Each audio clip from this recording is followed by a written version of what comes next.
Cologne looking for his first hit of the year. He drives one. Deep left field. Back goes Upton. Back near the wall. It's out of here. Bartolo has done it. The impossible has happened. This is one of the great moments in the history of baseball. Bartolo Colon has gone deep. Mets Memories presented by Prevagen. You know, one of the great things about Colon is he has a fantastic sense of humor. He tweeted today on the 10-year anniversary of his home run, quote, "I might have more in the tank." and who's to doubt him? That was a great call. You and Ronnie. Ronnie's reaction, I was home, and I was watching, believe it or not. I can't even believe it. Well, back then I didn't used to watch. New York Mets baseball on SNY is brought to you by Toyota. Toyota's summer starts here. Event is on now. Toyota, let's go places.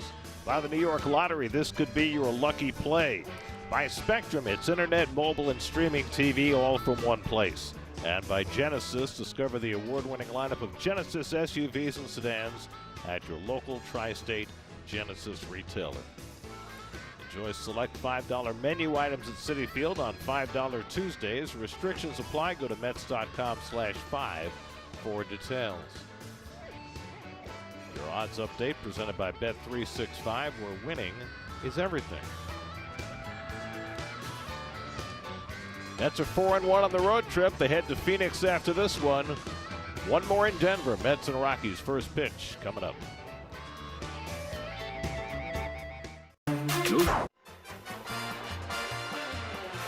Like 2 minutes before the Rockies take the field, there's Juan Soto signing autographs. What a gent. And he's batting leadoff. Yeah, well, there's time. New York Mets baseball on SNY is brought to you by Ford, the official truck of the Mets. Test drive their amazing lineup at your local Ford stores. By Prevagen. By Suffolk Credit Union. Be a HELOC hero at Suffolk Credit Union.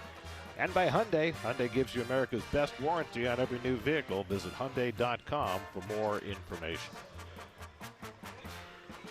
Oh, your Honda starting lineup. Every available right-handed bat in there. The only left-handed bat is Soto. So Andy Ibanez and Austin Slater each get their second start. Vidal Brujan makes his Mets debut. Just called up after Ronnie Mauricio got hurt. He'll play shortstop today with Bichette moving over to third. All those right-handers in there against the lefty, Jose Quintana. Christian Scott getting ready for his start. And there are the numbers for the veteran Jose Quintana. What a wonderful man. He got off to a sluggish start. Evidently, he could not find the command of his changeup, but he has found it his last couple starts.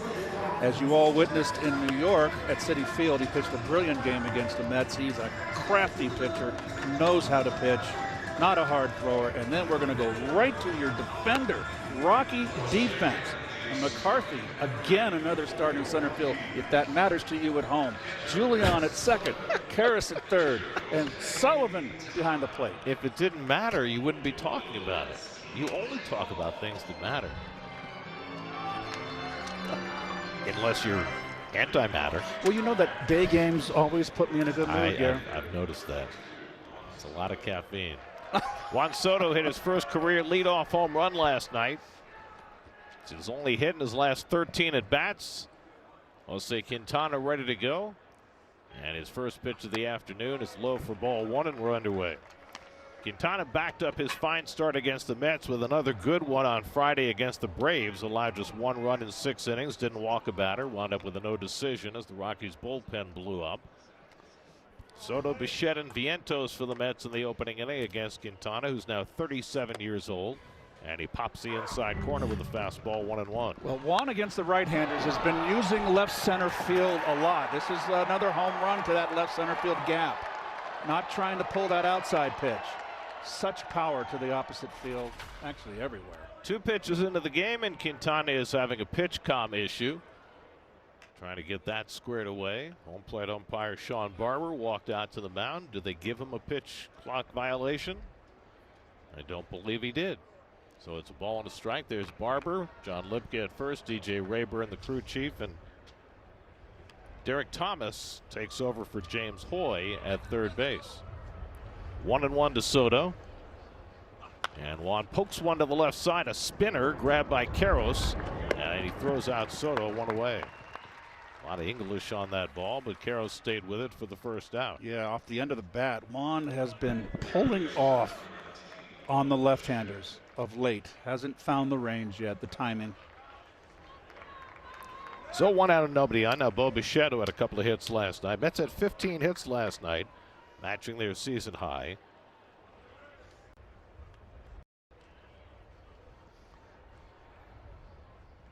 And Bo swinging at that first pitch fastball, fouls it off.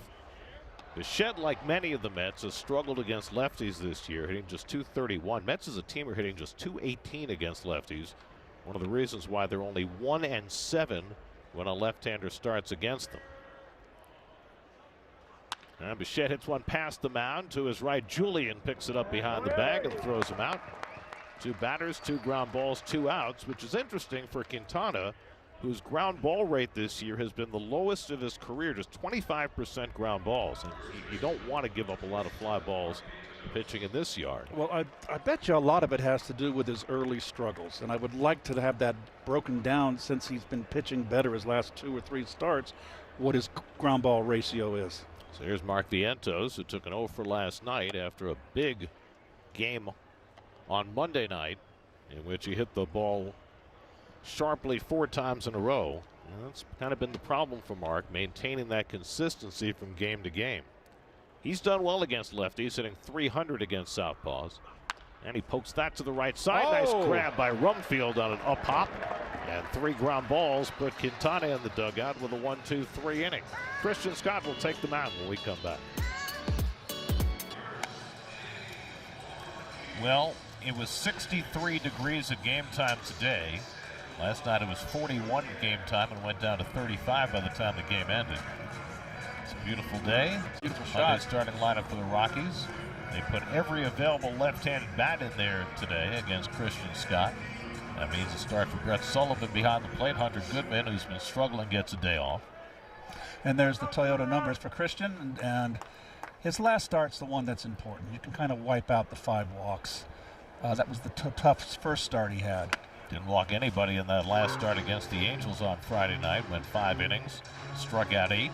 Gave up a 2-run first inning home run to Jorge Soler, but then shrugged that off. Those are the only 2 earned runs he allowed. Edward Julian leading off for the Rockies. Julian's done a great job in the leadoff spot. 21 games batting leadoff, a .402 on base percentage in the leadoff position. He's 2 for 6 in this series. Mickey Moniak and Tyler Freeman to follow against the 26-year-old Christian Scott from Coconut Creek, Florida. And Julian goes down swinging on the sweeper. And Scott on 3 pitches has a strikeout to start his day.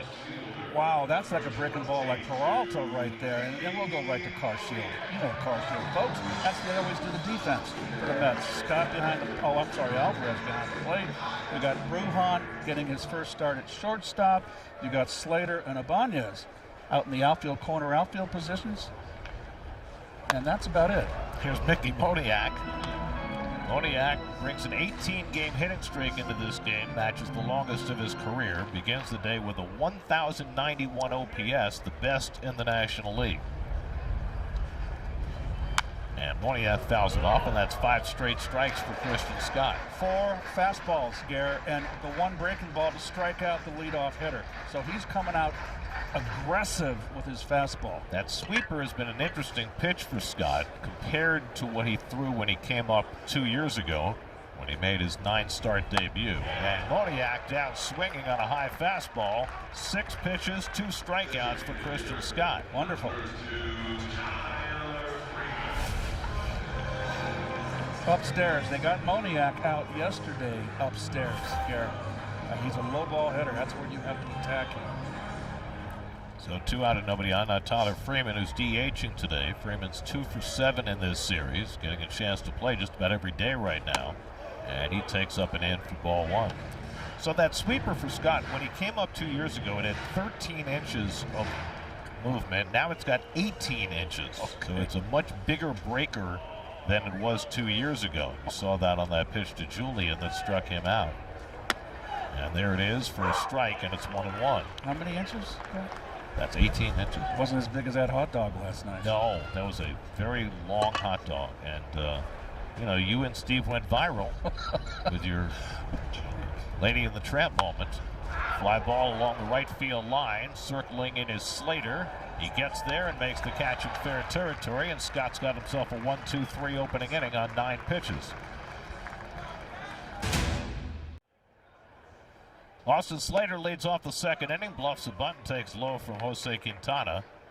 Slater making his second start for the Mets. He's off to a nice start as a Met, 3 for 9 after beginning the season with the Marlins.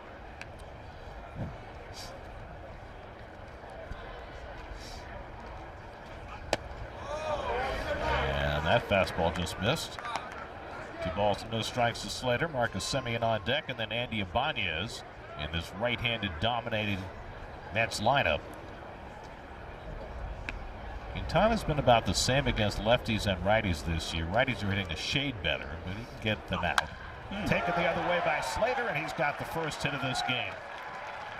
So Slater going the other way on a 2-0 fastball, and the Mets have a leadoff base runner in the second. So now Semien coming off the Mets' first 4-hit game of the season. And that chart, it could be confusing, folks. The slider on the yellow was a hanging slider that he pulled his first at bat. The double was an inside out to right field on a fastball in. The home run was another hanger. This is tough for me to do this here. All right, so the red was a 4-seam fastball, was the bullet he hit to right center field. So what I like about this was that he hit the ball where it was pitched. 2 balls to the right field and 2 full. It's been a struggle for him, Garrett, and he's just, like I said in the open, he has been a consummate professional, and I look for that. You know, you have hitters that mope and dope when things aren't going good for him. It's not good karma, and it's not a good look in the clubhouse. When you're a veteran, you can't do it. Semien comes in day in, day out, no change. Slater back to the bag with Rumfield playing off the bag while holding the runner. Well, the other thing about Marcus is he's one of those guys who plays every day. The year that the Rangers won the World Series, he had more plate appearances than anybody in history. Regular season and postseason combined. Now 35 years old. He's played spectacular defense this year. He's hit well against lefties. He's hit well with runners in scoring position, and he loves hitting in this ballpark. Who doesn't? 356 lifetime at Coors Field. And the curveball fouled away, and it's 2-2.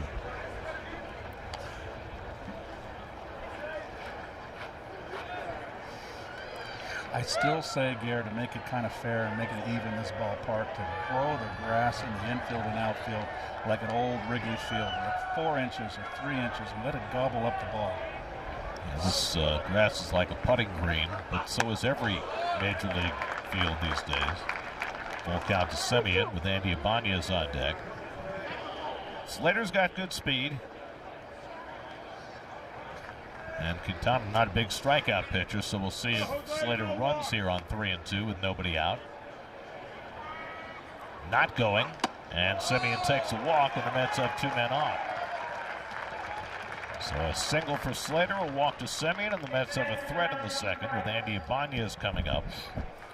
Ibanez made a start in Anaheim, went 0 for 2. This is now his second start. Rockies challenging that last call, but it stays a ball. And well, they are very aggressive early in games challenging calls. You know, that graphic we showed of Semien with those balls, notice that those balls were out over the plate. Good pitches to hit.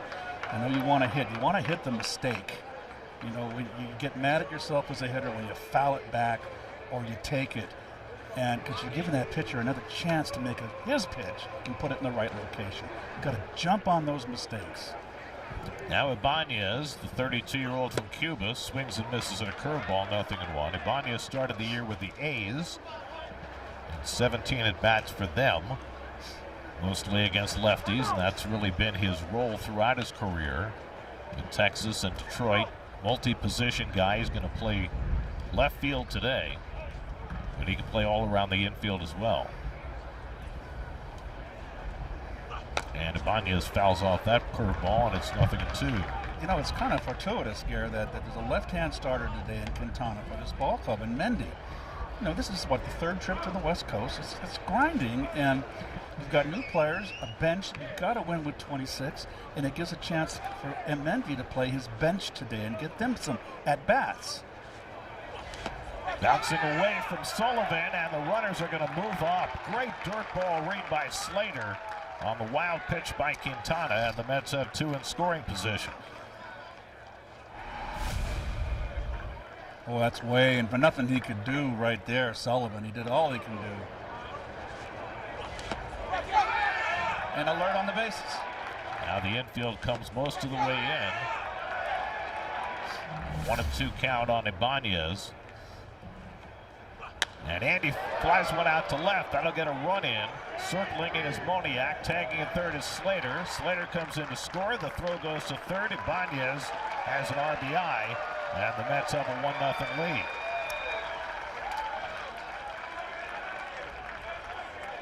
Well, in this ballpark, Gare, I just would not have brought, with runners on second and third, I would not have brought the end. I would have conceded a run. It's just too much of an offensive ballpark. Well, Ibanez did that in the Friday night game in Anaheim, delivered a sacrifice fly, and he does the same in his second game as a Met.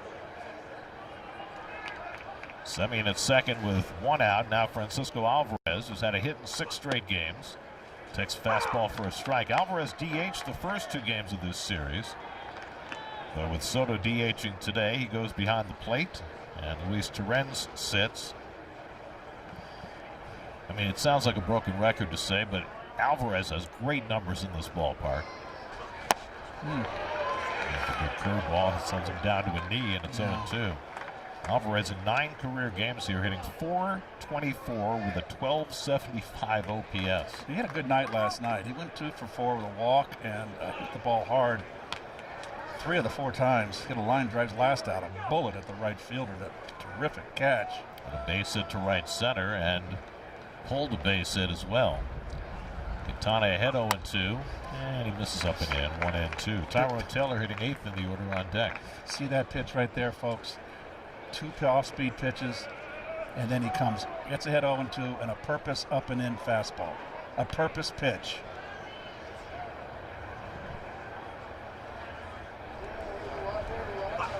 And Alvarez goes down swinging on the fastball, and Quintana has his first strikeout, 2 away. Mets have won 7 straight games in this ballpark. Swept the season series here last year, won the first 2 of this series. Rate Field, that's the White Sox. They used to call it guaranteed rate field, but I guess there's nothing guaranteed about the White Sox. Here's Tyrone Taylor with a runner at 2nd and 2 out, and he fouls one off the mask of the catcher Sullivan, 0-1. Tyrone starting his 16th game of the year. He's got 2 home runs this year, both have come against left-handers.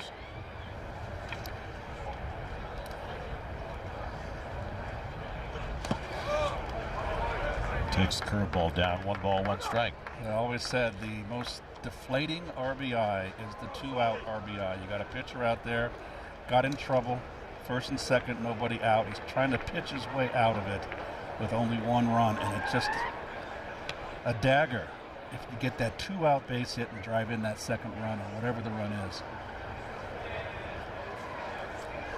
And Taylor lines one to left, falling fast, base hit. Around 3rd comes Semien. The throw by Moniak to the plate is cut off. Throw down to 2nd, and Taylor's tagged out, but the run counts, and the Mets have a 2-0 lead. Tyrone Taylor with an RBI single, and the Mets go up 2. Oh, you Verbo. Keith's favorite, cotton candy. Got the pink, got the blue. Oh boy. Multi-stickiness. 2-0 Mets. Christian Scott faces TJ Rumfield to start the home 2nd, and he lifts one to left. Coming toward the line is Ibanez, and he runs it down. 1 pitch, 1 out. Score big on authentic gear at MLBshop.com, from official jerseys and memorabilia to hats and hoodies. Visit MLBshop.com/Mets, the official source for your Mets gear. Well, Christian Scott's getting quick outs. do that against this Rockies team. They're so aggressive. Yes. Highest swing rate, highest chase rate in baseball. Troy Johnston. Johnson starts tonight 6th in the National League with a .324 average. He's 2 for 5 in this series. Yeah, the Rockies, they like to swing the bat, that's for sure. That first game of the series, give it a 2 hour and 15-minute game. 303 last night. But then there were 28 hits and 15 runs last. Well, don't remind me, please. It's freezing last night, wasn't it? It got a little chilly by the end. Gosh. Well, for Christian Scott, this is really a godsend because in his first start against the Twins, he threw 33 pitches in the first inning. In his second start against the Angels, he threw 27 pitches in the first inning. Today, he threw only 9 pitches in the first inning. Getting his feet wet, Garrett. Long road back for him with the Tommy John, missing a season. He's got to have the nerves and the butterflies. Now he's settling in. He's being aggressive early against an aggressive team. And he comes inside to Johnston and spins him away. 2 balls, 2 strikes. 97 on that fastball for Christian.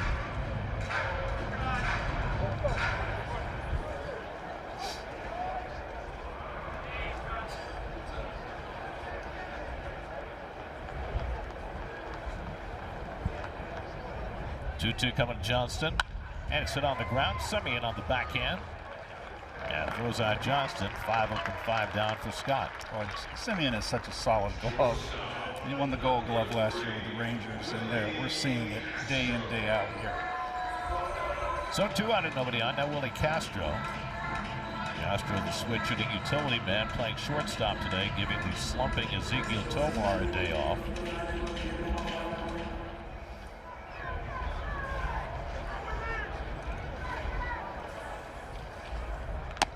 And Castro loses his helmet trying to catch up to that fastball. 0-1. That was an interesting shot right there, Scott. It's almost like he's pitching from a stretch, but he's not. It's a very simplistic motion.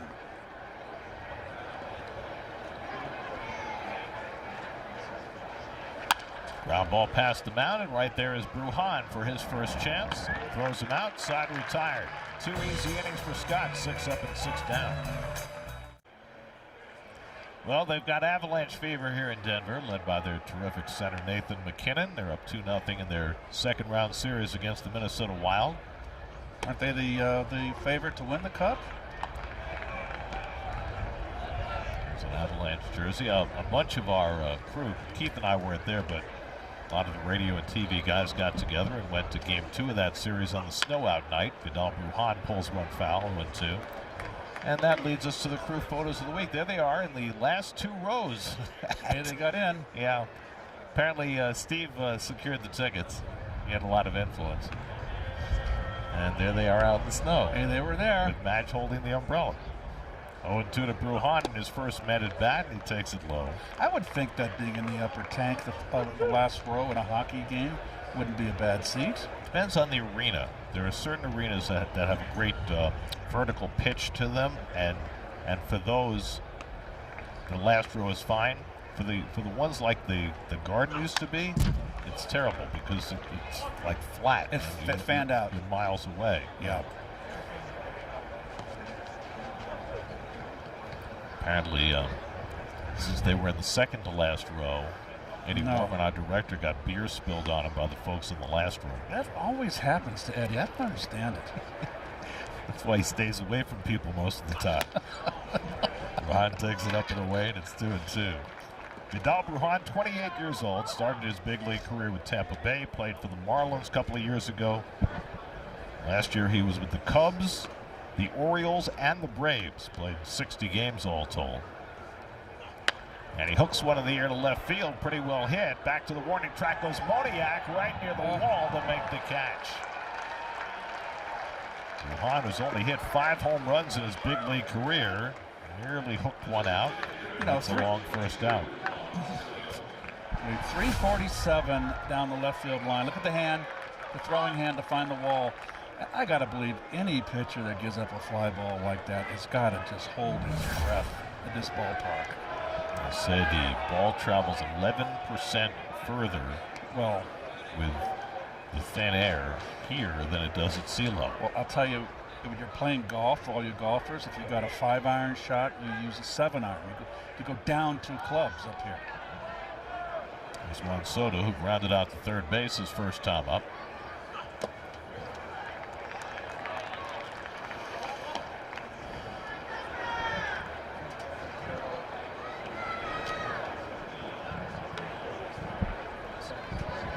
This has been a tough lefty for Soto, who's just 2 for 17 against Quintana. And the curveball hooked in the air down the right field line. Back toward the corner goes Johnston on the run, and he doesn't get there. It's off the wall and bouncing away from him. Soto is going to turn second and try for third, and he will make it easily with a stand-up triple. Didn't miss a home run by much, and it high off that scoreboard fence. Soto's first triple of the year, and he's at third with 1 out. This ball got in. Oh, it's a slider, and did not. It was kind of a flat slider, stayed horizontal on the break, and Juan tracked it. That didn't miss by much. Got that high wall down there from right center field over the right field line.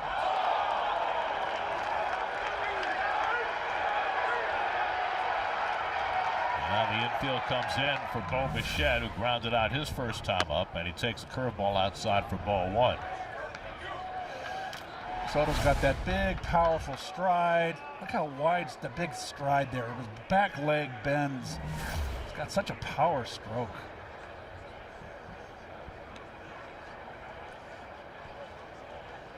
And Bichette fouls away a fastball 1-1. Soto had 1 triple in his first year with the Mets last year. His first triple this season. He now has 17 triples in his major league career. Bichette's been getting a little better with runners in scoring position, which has always been his forte. He's been better at the bat. He's got his batting average up to 242 coming into the game. And it skips in, and Sullivan able to keep it in front of him. 2 balls and a strike.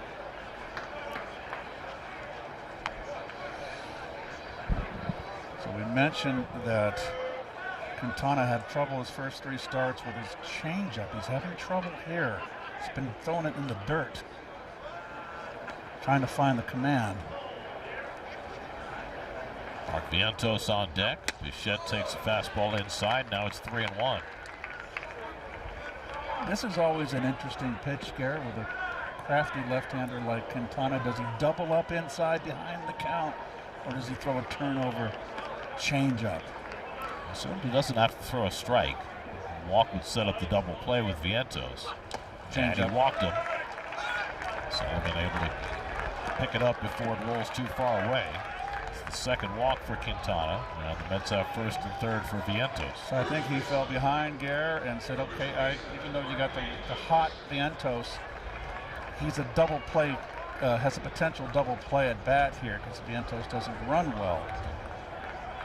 But Vientos could lose one in a heartbeat. Mark grounded out to the first baseman his first time up. They give him the big hole on the right side, with Rumfield holding the runner at first. And scored 2 runs in the second. Now looking to Mark in the third. First and third, 1 out. Now the curveball misses down for ball 1. Yeah, hear that fan get ahead? I was just going to say, he took the words out of my mouth. Vientos has been the Mets' best with runners in scoring position this year. 333 this season. 4 home runs, 14 driven in. They're making him work. He's pitching under stress here. And that curveball stayed outside. It's 2-0. For Jose Quintana, this is the 14th anniversary of his major league debut. 14 years ago today, he came out of the bullpen for the White Sox and threw 5 2/3 scoreless innings against Cleveland. It's a long career. Vientos hits one past the mound, but it's a double play ball. The flip to second and on to first Castro for the 4-6-3 double play. So it works out just the way Quintana wanted it. And the Mets have turned aside in the third. Home third inning. Christian Scott's retired the first 6 on just 17 pitches. Jake McCarthy leads off, tries to bunt his way on, and it goes foul. And that's how the bottom of the third begins. McCarthy hit his first home run of the year last night as the Rockies tried to come back He got 4 runs in the 6th against Tobias Myers. Capped by this 2-run homer. Yeah, he got a hanging breaking ball right there. McCarthy, not known, doesn't get much playing time against left-handers. That looks like a wrestling coat, doesn't it? McCarthy's been a hot hitter. He's reached base safely in 10 straight games, hitting .370 over that stretch. Bichette stays in on the cutout after that bunt attempt, and he swings and misses at a fastball. And Scott's had a very electric heater so far today. And the Rockies in this series have just shown their left-hand hitter, all their hitters are very vulnerable upstairs in the strike zone. Cal Karros on deck, then Brett Sullivan for the Rockies in the 3rd. And McCarthy late on that fastball.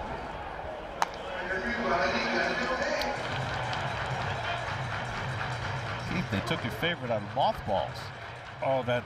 Everybody clap your hands. Don't you dare. Don't you clap your hands. Don't follow the leader. 0-2 coming. And McCarthy fouls that one away. There's nothing wrong with clapping your hands.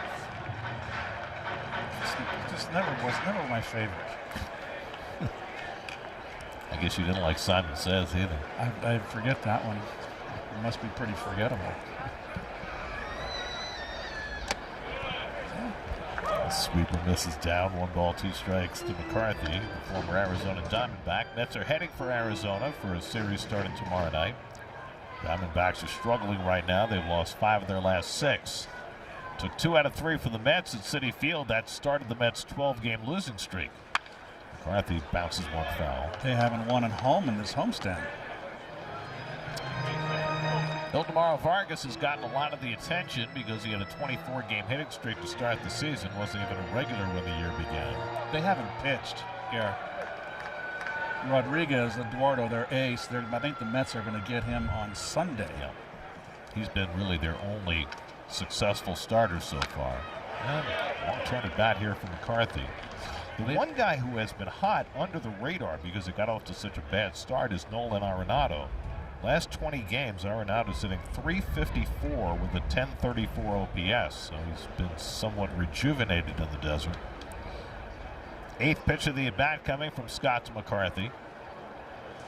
And he struck him out with the fastball. 98 from Christian Scott for his 3rd strikeout of the day. I love the fact that he's coming out throwing hard and throwing fastballs.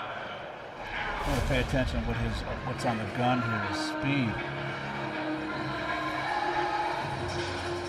But he's throwing hard. You have to face him, and you get up to the plate, boy, you're going to have to get a little crouch and ready to hit. So 1 out and nobody on. Now Kyle Karros. And he takes outside for ball 1. Karros has a 6-game hitting streak going. 2 for 7 in this series. Dropped to number 8 in the order against the right-hander today.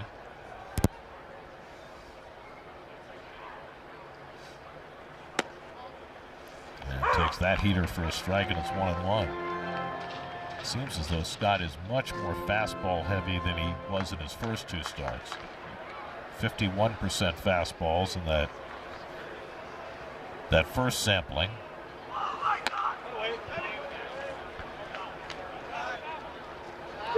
Oh, boy, I went up to Carson Benj in the clubhouse. It is a diamond necklace that he's got on with his cross. Really? It's diamonds, like a tennis bracelet. There's some serious diamonds. It was very sparkly.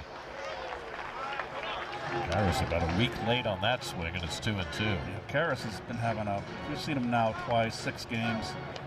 He is having a hard time getting the barrel out. He's getting beat with the fastball. StatCast says that Christian Scott's throwing his fastball 78% of the time so far today. Well, with that kind of heater, why not?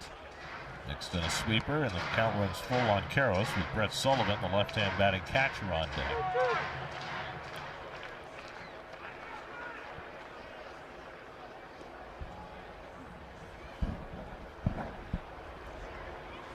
And Karros carves one into right field. That's going to be down for a base hit.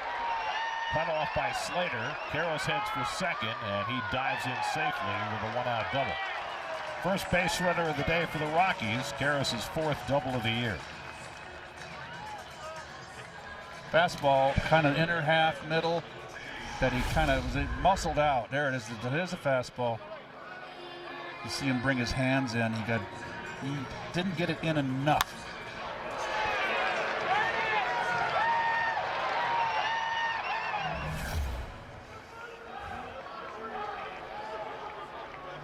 So now Brett Sullivan making his 15th start, giving Hunter Goodman the day off. And he takes up and away for ball one. So Scott pitching out of the stretch for the first time, although the way he executes his windup, it's not that different. No, exactly. Sullivan is 32 years old. He's had very limited big league experience. Originally drafted by Tampa Bay. Scott's starting to miss arm side with that fastball. It's 2-0.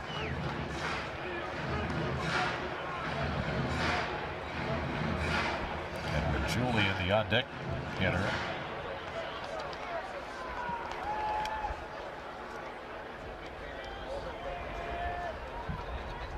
Rare time Scott's been behind today. Sullivan swings at a 2-0 cutter and fouls it off. You can't get the break, you can't get the fastball over, and you fall behind, throw a slider. That's what we're talking about, the predominance of fastballs so far today.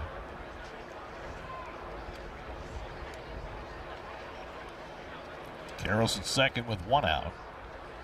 Dancing off the bag. Scott ignores him and deals a cutter that stayed outside. We're going to get a challenge from Alvarez. I felt as though that was a strike. I think it missed, Garrett. I thought it missed too, but we'll see. Sean Barber called it a ball, and it is a ball. So the Mets lose a challenge. The Rockies have already lost a challenge.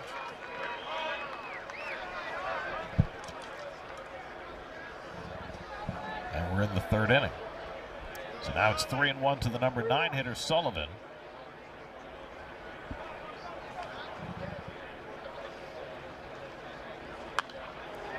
Carves one foul. That's 3 straight cutters thrown by Scott after he fell behind 2-0. And notice, Gary, 2-0 and 3-1. He didn't throw the cutter inside where if he hangs it, he can get hurt. He threw it on the outside corner, the back door. That was smart. 3-2 coming. Fly ball, center field. Ranging over is Taylor. And Taylor makes the grab. Caro stays put at second base, 2 out.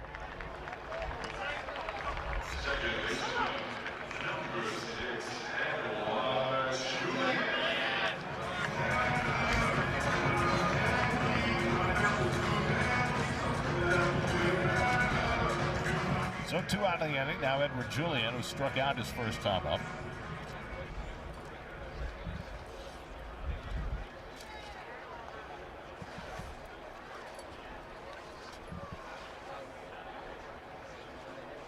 Karros at second with 2 down.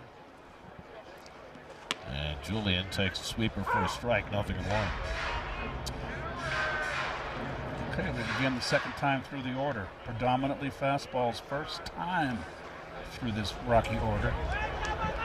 Started mixing in more breaking balls in that last at bat against Sullivan after he missed with a couple of fastballs.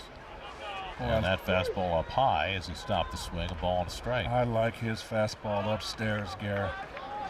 Tough pitch to lay off. You see him checking their swing, and it's got more life upstairs.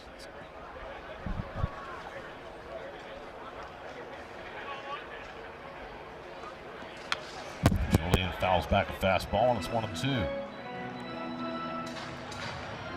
Well, after Christian Scott walked 5 batters in that abbreviated first start against the Twins, he has been locked into the strike zone.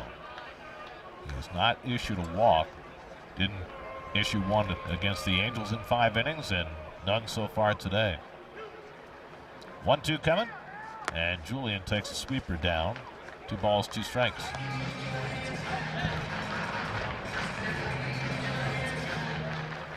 Scott breezed through the first 2 innings on just 17 pitches. About to throw his 25th pitch of this 3rd inning. Nicky Moniak would be next. 2-2 coming to Julian. And he fouled off the fastball. That is, again, a good fastball. I can't say enough. When he has it let her high enough.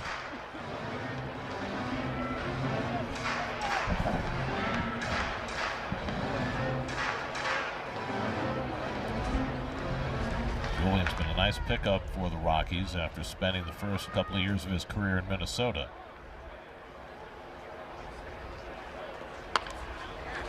Fouls off that sweeper to stay in the at-bat. So it's a hard-working inning for Christian. That was a mistake right there that he got away with. He's got to be careful with that little sweeping breaking ball. It's horizontal. You got to be careful with the left-handers with that pitch.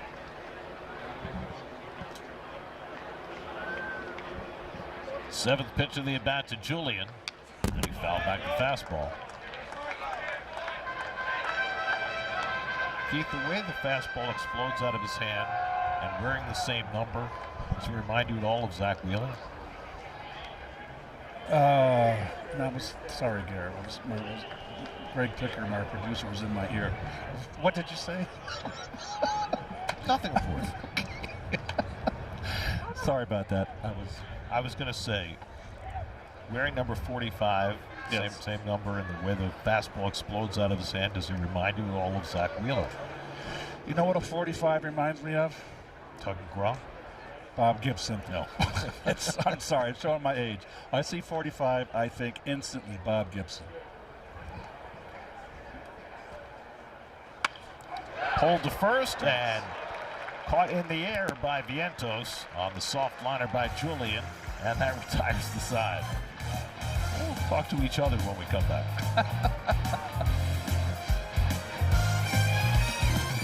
Their ingredients, better pizza, Papa John's.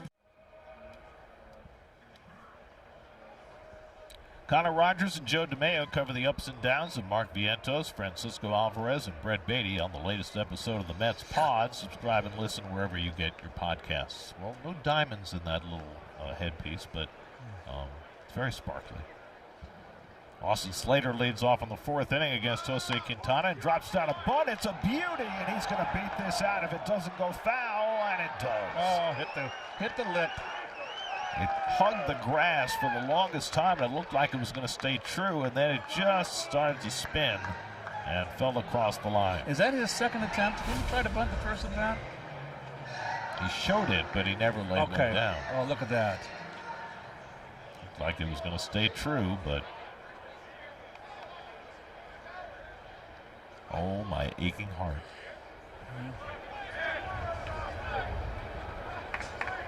It's a beautiful baseball. Just a beautiful baseball. Slater had a base hit to right field and scored the first run of this game in the second. That's got both their runs in the second inning. And Slater takes the backdoor curveball for a strike, and it's 0-2. Marcus Semien on deck, and then Andy Ibanez for the Mets in the fourth. Bunt is something Slater's done a lot in his career. He's got 11 career bunt hits.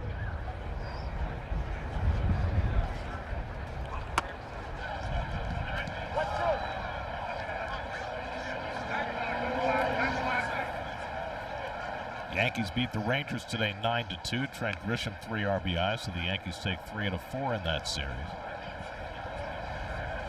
1-2 coming. Check swing. Did he go? He did, but the ball gets away. Sullivan recovers and flings it, and Brumfield comes down in the bag in time. Not sure the umpire was sure of that.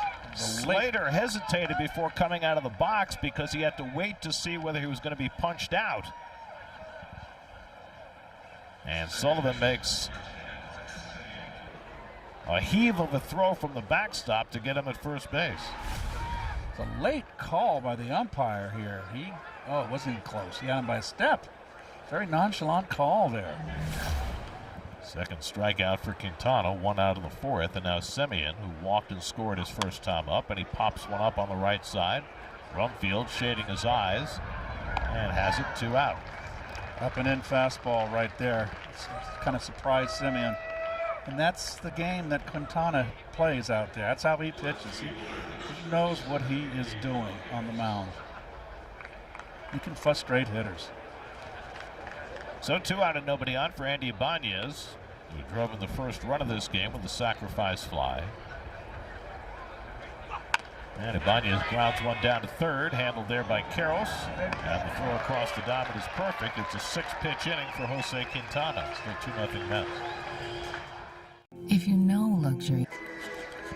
Well, we asked you to send your Little League photos in, and you guys stormed us. Oh, the Red Storm from Manalapan. Aha. The Warriors of Waldwick of all sizes. Send Tony's Pizza. And then we got Croton. Isn't that where the submarines are? No, that would be Groton, Connecticut. Got her eye on the ball. Oh, look at that level swing. Nice swing, young lady. Choke up on the bat. Nice. I love those. Mickey Moniak leads off and hooks one deep but foul. And at home run distance, but Oh, boy. a little too quick. It's a bomb, but I don't know what that is, Garrett. That's a long strike. It's a strike. Moniak struck out on 3 pitches his first time up. Didn't waste any time in this at bat.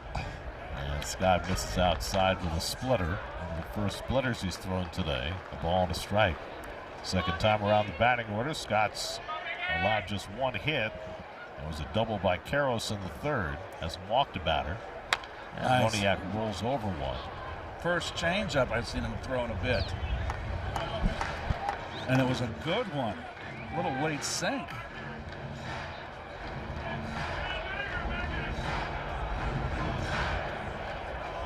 Tyler Freeman on deck, and then T.J. Rumfield for the Rockies in the fourth.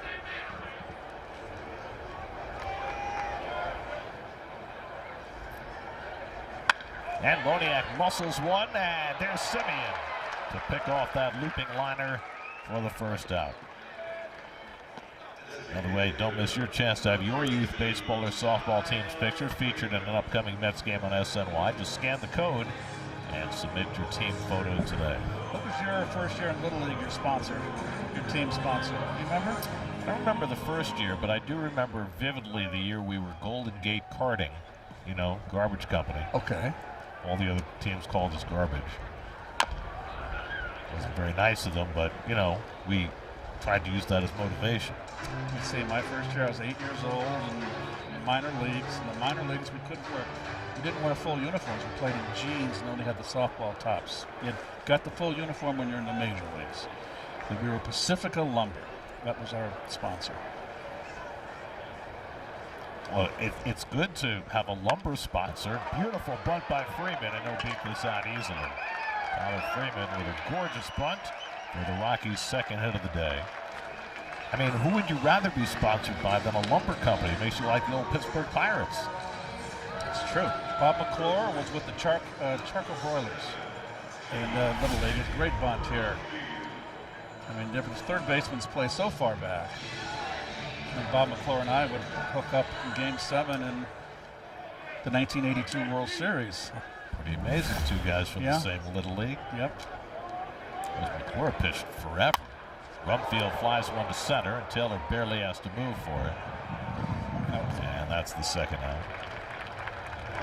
There you are. Oh, that's Ed and Jim's Union 76. There's my dad, Danny Crowder, right next to me. You didn't have a mustache yet? I'm on the upper left. No mustache? Not yet. Danny Crowder next to me. Chuck D'Amato, Chuck D'Amato right there in the lower right. Chucky Reynolds. Oh boy, won the championship. We were undefeated. Ed and Jim's? I pitched a Jim for the championship game.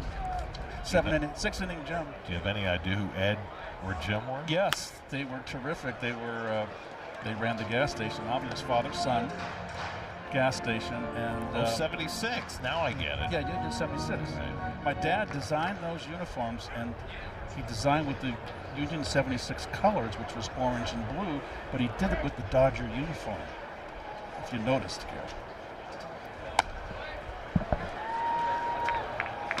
So that was blue and orange because it's Union 76, but it was like the Dodgers. And it was a hot uniform. Loved it.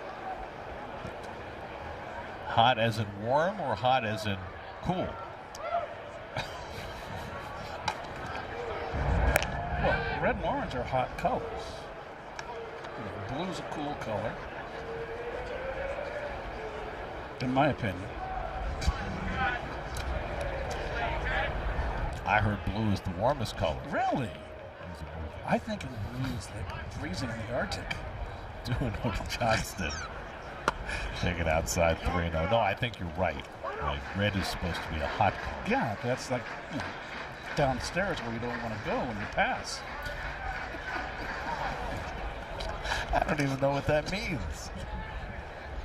I mean, I know the Ramones song, I don't want to go down to the basement. Is that what we're talking about? 3-0 to Johnston. And that's outside ball 4, so Scott issues his first walk of the game. What? Red is the thing that you don't want. What does it do? Well, you don't want to go down to Hades. You don't want to go down. Oh, that's what you mean. Now I understand. I always think of red. You're down there and you don't want to be there. Let's see. Don't want to hang out with Lucifer. Yes, precisely. So we got a mound visit. Just don't say Beetlejuice 3 times. Nelson Willard out to talk to Scott after he issues his first walk in his last 2 starts. And the Rockies have the tying runs on base with 2 out with Willie Castro coming up.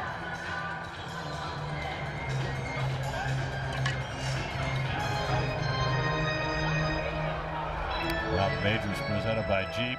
Congratulations to TJ Antone.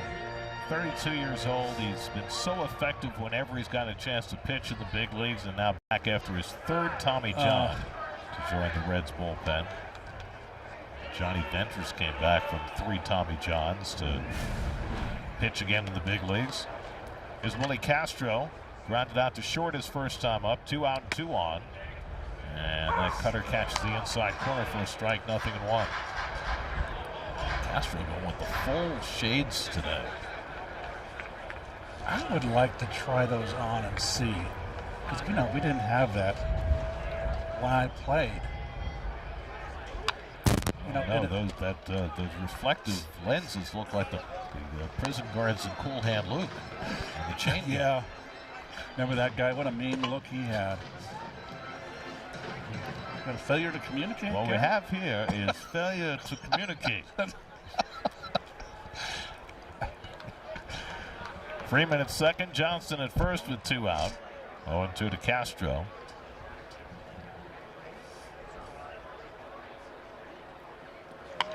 Got in on his hands with that fastball, and he fouled it off.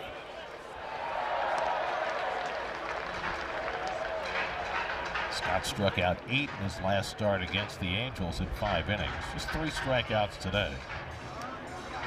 But a lot of weak contact.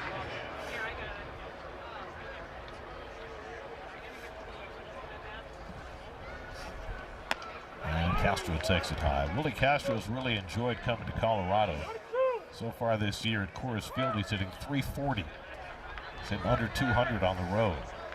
It's always been a big problem for the Rockies, how to generate offense away from home. They've done a better job of that this year. 1-2 coming. And he hooks that one to right, and that'll be down for a base hit. Around third, Freeman, he'll come in to score.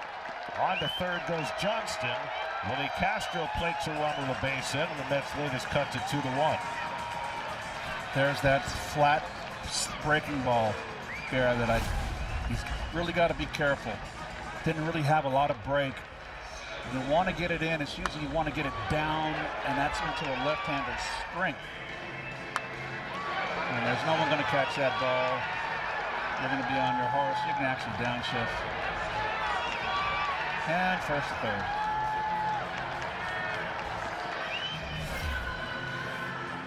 So the Rockies break through. A 2-out hit by Castro plates a run. And now the tying run at third for Jake McCarthy, who struck out his first time up after an 8-pitch marathon. Is shed in on the grass at third. And McCarthy takes fastball outside for ball 1.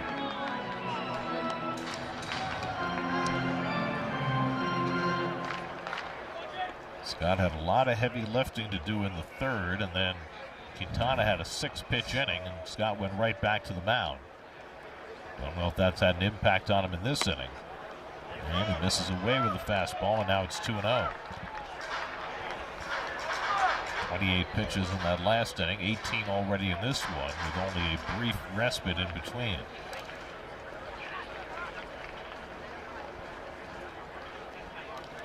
Castro at first has a couple of steals this year. And McCarthy takes one on the outside edge for a strike, and it's 2-1.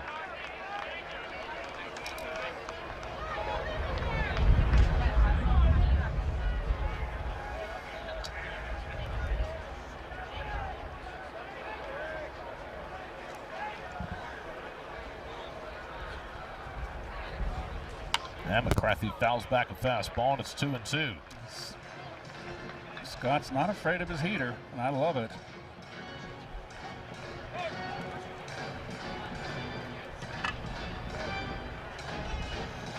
Next in some more secondary pitches this second time around the batting order, but he's still throwing his fastball 66% of the time today. I think that changeup he showed is going to be a pitch he needs to perfect, and it's a good pitch against the left-hand hitter. Use it more against them. That split change that he throws. Goal. Gets the sweeper in for a call, strike 3. And McCarthy's called out on strikes to end the inning, and the Mets continue to lead 2-1. That's the North Platte River that runs through Denver. Yep. Got a nice running path right along there. Isn't that beautiful? Absolutely wonderful. It's been there for centuries, ages, Gary. Yeah. Carving its own way. Beautiful scenery around Denver. Mets will be waving goodbye to Colorado after today. Francisco Alvarez takes a strike as we start the 5th inning. Well, what do you want to know about Denver? We got stuff. And more beer than any city in the U.S. Really? I did not know that. Invented the cheeseburger. Really? Here. Well, they have all the beef, and, you know, they've got cows, too. Cows produce the milk that makes the cheese that you put on your burger. Okay. They have lots of sunny days, not counting the snowy ones. Well, there's a lot of cattle out here back in the old days in the West. That's a lot of beef. Alvarez takes a curveball up and away, and it's 2-1. Francisco struck out his first time up. Quintana coming off his best inning, a 1-2-3 fourth. But the Rockies have their bullpen going behind Quintana. He's only thrown 52 pitches. That's interesting. And that changeup misses down, and it's 3-1. Close pitch right there. Juan Mejia is up in the bullpen. I wonder if there was anything that was troubling Quintana between innings that would lead them to get the bullpen cranking. 3-2 now to Alvarez with Taylor and Brujan on deck. And there's Mejia getting ready. Curious. Quintana's thrown as many as 90 pitches in the start this year, threw 85 his last time out against the Braves. 3-2 coming, and Alvarez waits on the curveball, tries to dump it in along the right field line, and it lands, fair ball. And he's got himself a parachute of a base hit. So Alvarez trying to stay back on that curve and dumps a base hit into right field to lead off the 5th. He's now hit in 6 straight games. Looks like Francisco was kind of set up away with the 2 strikes off the end of the bat. So the Mets get their leadoff man on for the second time in 5 innings. And here's Tyrone Taylor, who drove in a run with a base hit his first time up. And takes fastball at the knees for a strike, 0-1. Yeah, his base hit was the 2-out RBI in that 2-run second, and it was off a changeup. Tried to advance to second on the throw and was thrown out after Karros cut the ball off. And Taylor lays down a bunt off the mound. Quintana turns and fires low, but scooped out of the dirt by Rumfield. Nice play by the first baseman. Well done on both ends. It'll go on the books as a sacrifice, although Taylor clearly was bunting for a hit. Alvarez down to second with 1 out.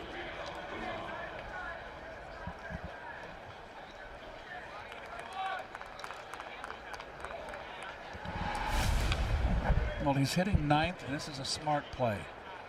You got the Soto and Bichette coming up and advancing the runner. There's Bruhan. Excuse me. His second at bat. Flied out to the warning track in left field his first time up. Nice pickup in between hop up. Worked from the bottom up. Nicely done. Alvarez at second with one out. Bruhan's first game as a Met. His second at bat. And he pops one up behind second base. And Julian is there to grab him, and that's the second out. Boy, Bruhan likes to swing the bat, huh? Gare?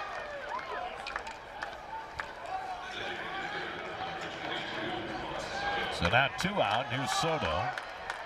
He picked up his first triple of the year, hitting it high off the wall in right field in the third. You know, the Mets went 31 straight games without a triple. They got one from Melendez last night and now one today from Soto. If you want triples, this is the ballpark to come to. No doubt. More space in the outfield here by far than any other ballpark in the majors. You can rip at a fastball and it's 0-1. The hit for Soto was just his third in 18 career at-bats against Quintana. Mets were unable to bring him around. Now he's looking to pick up Alvarez with a 2-out hit.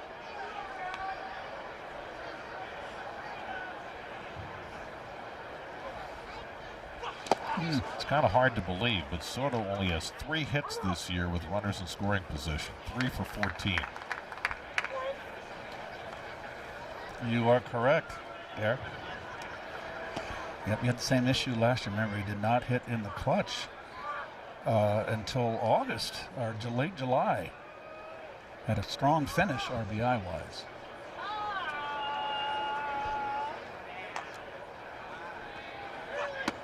Quintana throws the curveball out of the strike zone. It's 2-1. Well, Bichette, Vientos, and Slater are the next 3 hitters. They had Mejia up in the bullpen. He is now no longer throwing.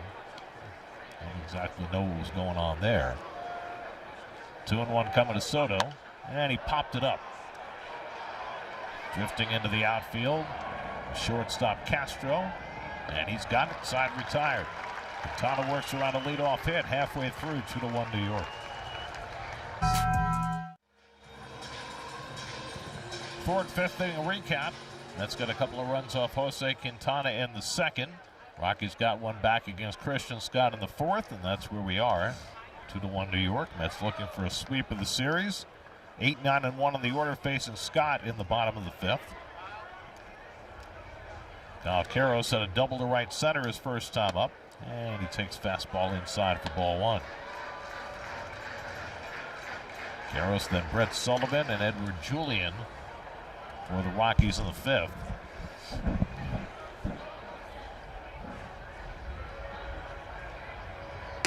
Well, it looks like something very special is happening at Wrigley Field. The Cubs lead the Reds 8-1. The game's in the 7th inning. If the Cubs win today, it would be their 15th straight home win at Wrigley Field.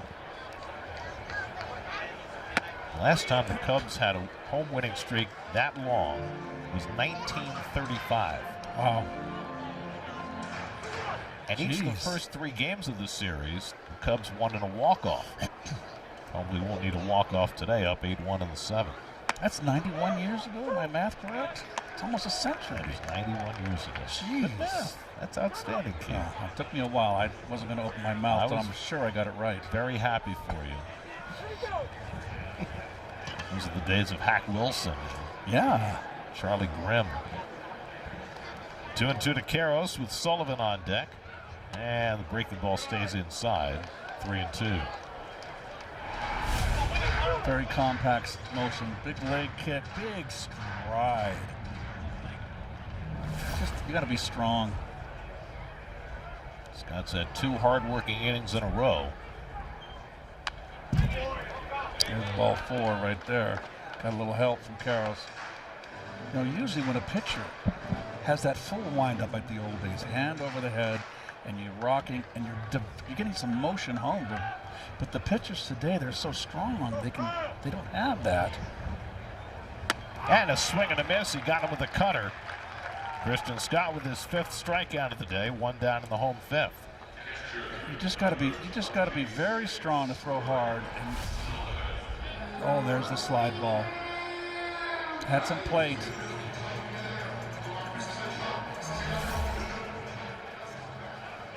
So 1 out and nobody on. Now Brett Sullivan. So this is Scott's 3rd start of the year.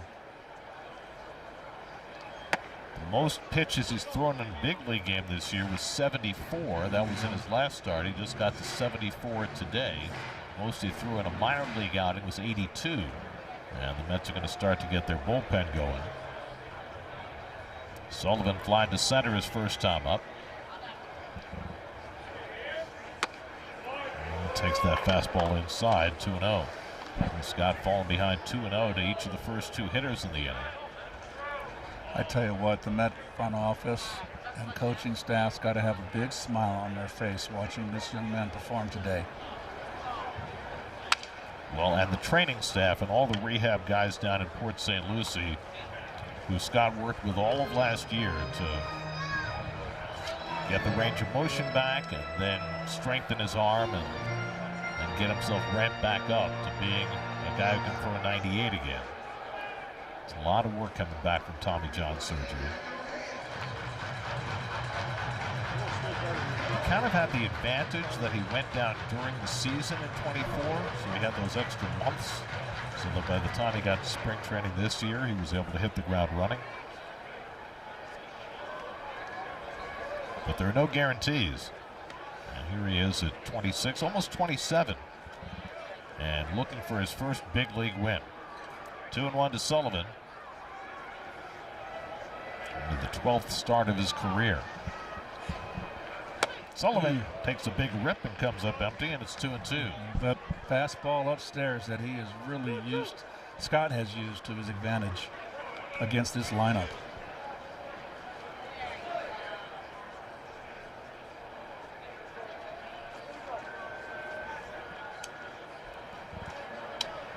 Oscar Brazoban is up in the Mets bullpen. 2-2 coming. And Sullivan tries to hold, and he went around, strike 3. Derek Thomas at third base, being aggressive on the call. This is the first fastball, Garrett, that had a little late run away from him. That's what fooled Sullivan. His fastball, Scott's fastball's been pretty straight, and that one had a late tail on it. That might have been his 2-seamer, which he throws every once in a while. So now he starts his 3rd time around the batting order, Edward Julian. And that backdoor cutter stayed outside for ball 1. Julian has struck out and hit a soft liner to first, 0 for 2.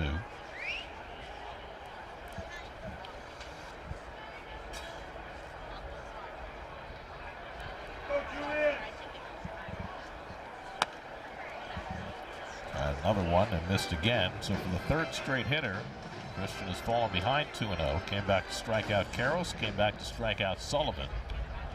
And now he's 2-0 to Julian. Honda Sports Night comes your way at 11 o'clock tonight. Nick's getting ready for Game 3. Diamondbacks on tap tomorrow with Nolan McLean to start that series. Honda Sports Night tonight and every night on SNY. And now 3-0 to Julian. I have a feeling if Julian gets on, it might be his last batter. His next pitch will match the most he's thrown in any start, major or minor league this year. And he walks him on 4 pitches. That's Julian's aboard, and here comes Carlos Mendoza, and that's going to be it for Scott. I would love to see him get a chance for a W. You know, it's a sure sign, Garrett. Those arm side up in the strike zone to that all 4 pitches, and you walked them. It's a sign of tiring. But boy, you want him to get away with a get this one out and get a W. This is your last batter. Bear down here. Well, he is coming out of the game. Oscar Brazoban is coming on. They're not going to take any chances with the arm of Christian Scott. Call to the bullpen brought to you by Nissan. Mets up 2-1 in the 5th. Brazoban coming in. We'll be right back. Loya.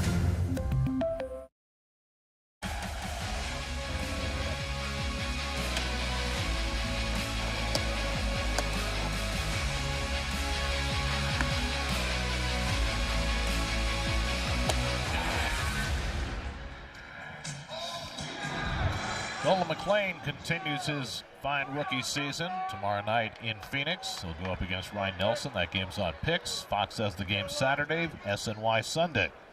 Huáscar Brazoban, who was the opener on Monday night, comes in to face Mickey Moniak and throws a changeup away for ball one. Well, Brazoban has just been outstanding, and he has not given up a run in his last 3 appearances, all 1 inning apiece. Moniak fouls one away. What a pickup for the Mets. Isn't it just amazing? He's there pining away in Miami, and then he comes over to an organization that appreciates him, and look at him. He's just become a quality reliever.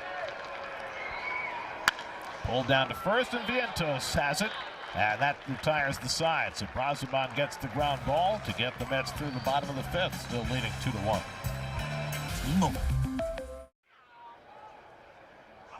Well, Bichette leads off the 6th inning and takes a fastball strike from Jose Quintana. Bichette walked his last time up, 0 for 1 on the day. Vientos and Slater to follow against Quintana, trying to get through the 6th inning for a second straight start. He went 6 against the Braves last Friday. And this is up and away. Ball and a strike. Quintana's allowed 2 runs and 4 hits. He's walked 2, struck out 2. That's got to watch this for 2 seasons. The stylings of Jose Quintana combined 23 and 24. Remember, he missed half the year his first season in 23 because he had a growth on a rib that had to be removed. Pitched to a 3.70 ERA with the Mets over those 2 seasons. And Bichette hooks one out to left center. Moniak right there waiting for him. 1 out.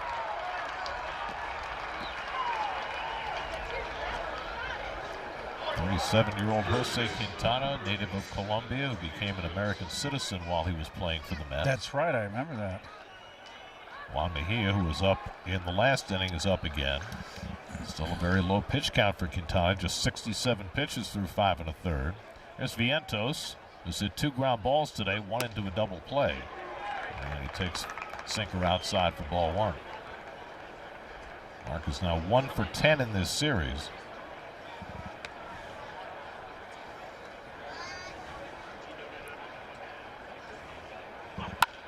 And he pops this one up into shallow right, circling in is Johnston.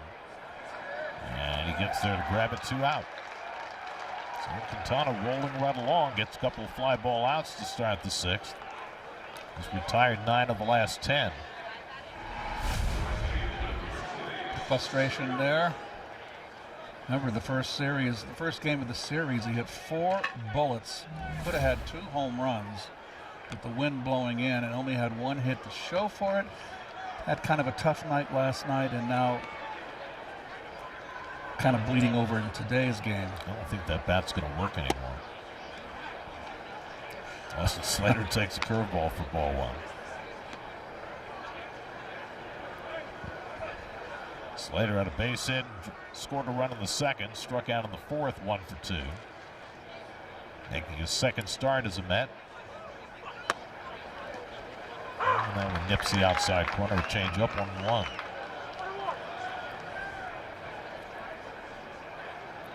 Mets 2 runs, 4 hits. The Rockies 1 run and 3 hits. We're in the 6th.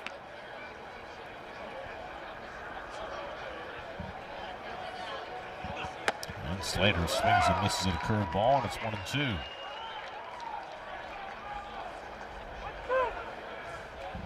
Rockies, one of the teams that call pitches from the dugout. The Giants are doing it. Marlins are doing it. Mets will suggest from the dugout occasionally.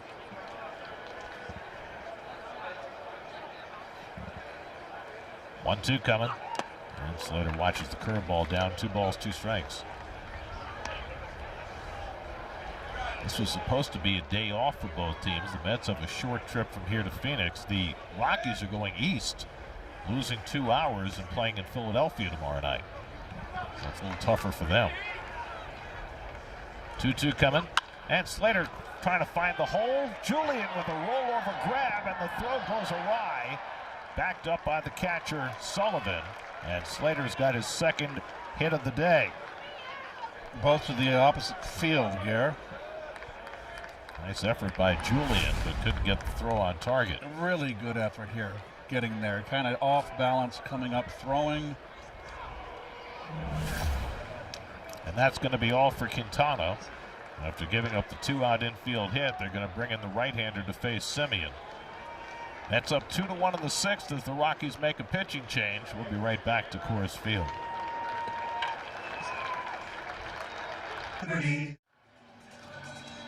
Hey kids, you can join us in the booth to call half an inning of a Mets game on SNY. Parents, scan the code and submit your child's video for a chance to win the 2026 SNY Kidcaster contest presented by HSS. Juan Mejia was extremely impressive in his first outing in the series Monday. Well, he pitched also, I believe, in New York as well and had a good outing, Garrity. The ERA is not indicative of how well he's pitched against the Mets. Monday night he faced 6 batters, retired them all, and struck out 5. And his first slider is swung and missed by Semien, 0-1. Marcus drew a walk, scored a run in the 2nd, popped up in the 4th. Slater at first with 2 out. He's capable of stealing a base.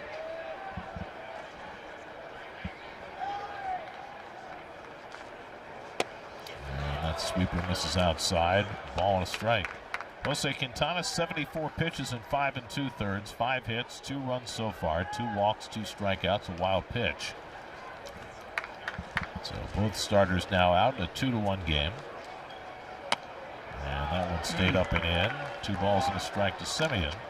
Andy Ibanez is scheduled next, but Carson Bench has come out on deck to pinch hit with a right-hander in the game.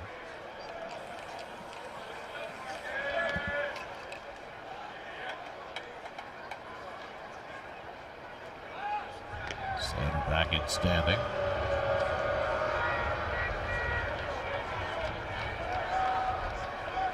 He has 1 pickoff this year.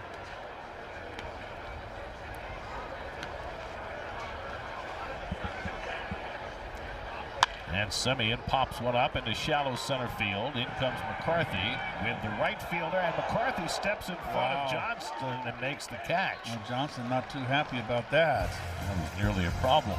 Kelly leaked him.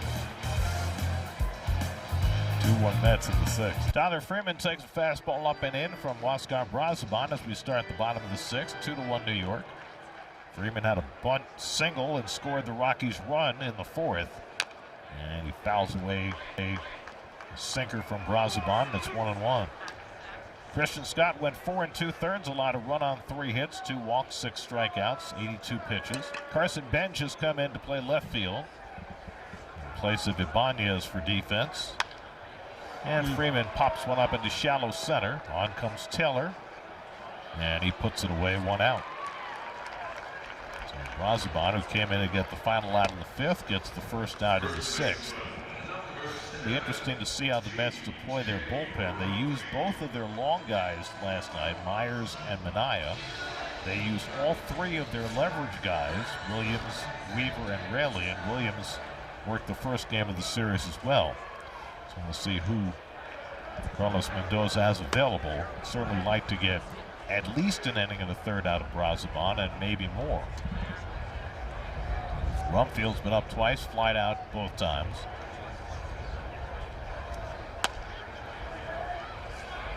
Balls and no strikes to Rumfield with Troy Johnston on deck. It's won a low-scoring affair in the first game of this series, 4-2. And then on a frigid night last night, the runs came like water.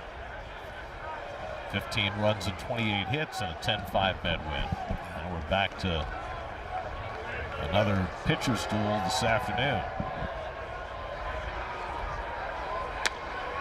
And that was on the corner for a strike, 3-1. It's kind of nice to broadcast in our dress shirts instead of bundled up.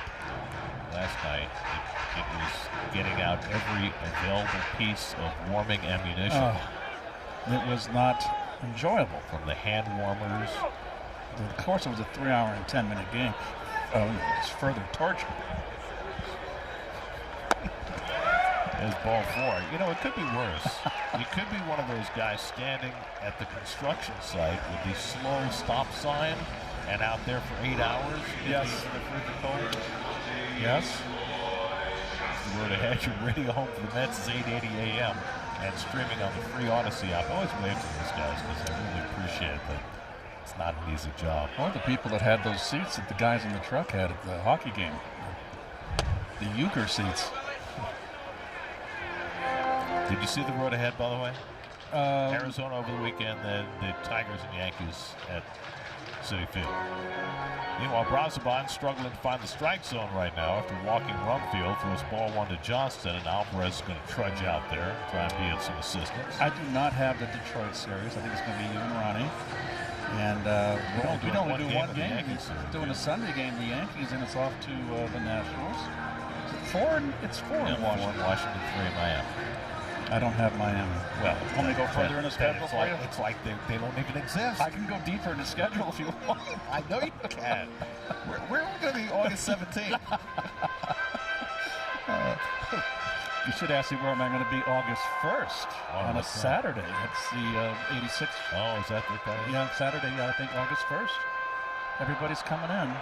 Everybody? We've got a lot of people coming in. It's going to be great fun. That's great. Johnston has grounded out and walked 0 for 1. In fact, I think that neither you nor Ronnie is going to be asked to work that day. I think Murph's going to do that game. Right. It was my request and Ronnie's that we want to be with the guys down there and then go into the mini suite and tell all lies and war stories. And, you know, whatever could change up there, and it's 1 and 2 because, you know, you want to hang out with the guys. Yeah. You like to celebrate in an appropriate way. We don't see each other. It's every 10 years, you know, and I may not make the next one. Oh, come on. You'll be there for at least 2 or 3 more. 1-2 coming. That goes to the backstop. It bounced back past Alvarez and all the way out to Brazoban. A wild pitch moves the tying run into scoring position.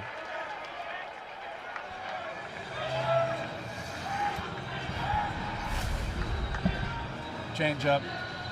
No movement from Alvarez to block that ball, the backhand. And, you know, he's being taught one knee, and I'm not going to go any further in it, but it impedes lateral movement. Johnston is hitting .444 this year with runners in scoring position. He's got Rumfield at second and 1 out, and he goes down swinging on the changeup. So Brazoban goes to his bread and butter, even after throwing the wild pitch on the previous pitch, and he strikes out Johnston for the second out. Let's take a look at the grip. Turns it almost 3/4 so to get that sink on it. I mean, you're talking about a 92-mile-an-hour changeup with tremendous downward movement. So 2 out. Here's Willie Castro, who drove in the Rockies' run. He had a 2-out single in the 4th that brought home Freeman.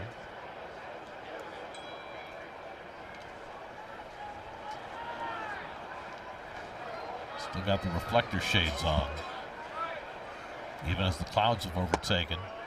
Change up low and away, and Brazoban's behind 2-0. That's 2 runs and 5 hits. The Rockies 1 run and 3 hits. We're in the 6th. Brazoban's already got 3 outs, trying to get the Mets through this 6th inning with the lead. And Castro takes a strike. 2 balls and a strike. Diamondbacks have gone in front of the Pirates 2-1 in the 5th on a Corbin Carroll home run. They got blanked by Paul Skeens last night.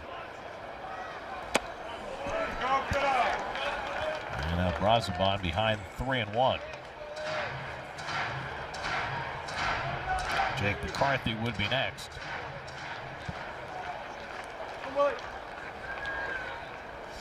Brazoban needs a new baseball.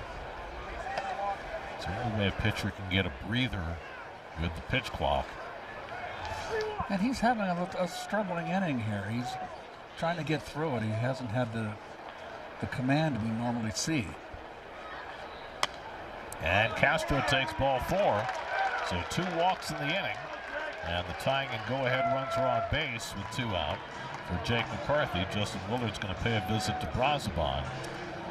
Alvarez was already out there once after the first walk. Austin Warren gets up in the bullpen. He might have to play a big role in this game. I like Warren. With the Mets having used so much of their bullpen last night. Warren throws strikes. He comes after hitters. You can't have. I'm going to go. Whitey Herzog had no patience with relievers that came in and couldn't throw strikes and walked through. If you did that, you were gone. He wanted strike throwers.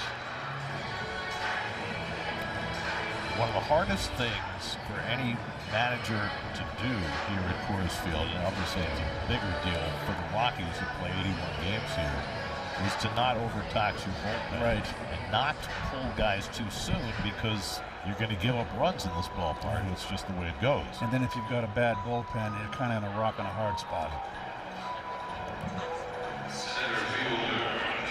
So now big out for Brazoban to get, protecting the one-run lead. Jake McCarthy, who homered last night, has struck out in both of his bats today against Christian Scott.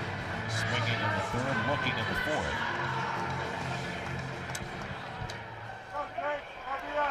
Two out and two on. And McCarthy taps one up the third baseline. It's going to trickle and go foul. It's just like the ball that Slater tried to bunt earlier in the game. There's a little bit of a tilt there, which you don't see in most ballparks anymore, but that bunt fell off, that swinging bunt fell off the same way Slater's bunt did.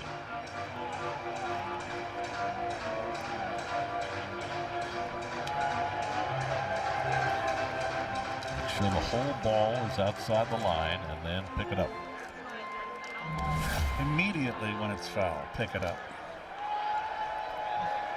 McCarthy has a base hit in his only career at bat against Brazoban. Rockies today are 1 for 5 with runners in scoring position. Brazoban putting himself in trouble with a couple of walks, trying to work his way out of it. And McCarthy takes a changeup down. 1 ball, 1 strike. It was a 94-mile-an-hour changeup. Well, one thing they discovered, it's not how much you take off, it's how much you take off as next to your velocity of your fastball. There's that perfect miles per hour differential that makes it an outstanding changeup. And of course the movement as well. Foul ball on another changeup. He's got such downward movement on that changeup. I always said, I know I'm repeating myself, but Andy Messersmith had the greatest changeup I ever faced, and it was straight. And it was just so good. It was just so perfect. Big pitch for him. He was a great pitcher. 1-2 coming. And McCarthy loops one to shallow center, and that's going to fall for a base hit, and that'll tie up the game. Rumfield's in to score. Throw goes to second, and McCarthy's safe with a hustle double. He drives in the tying run, and it's 2-2.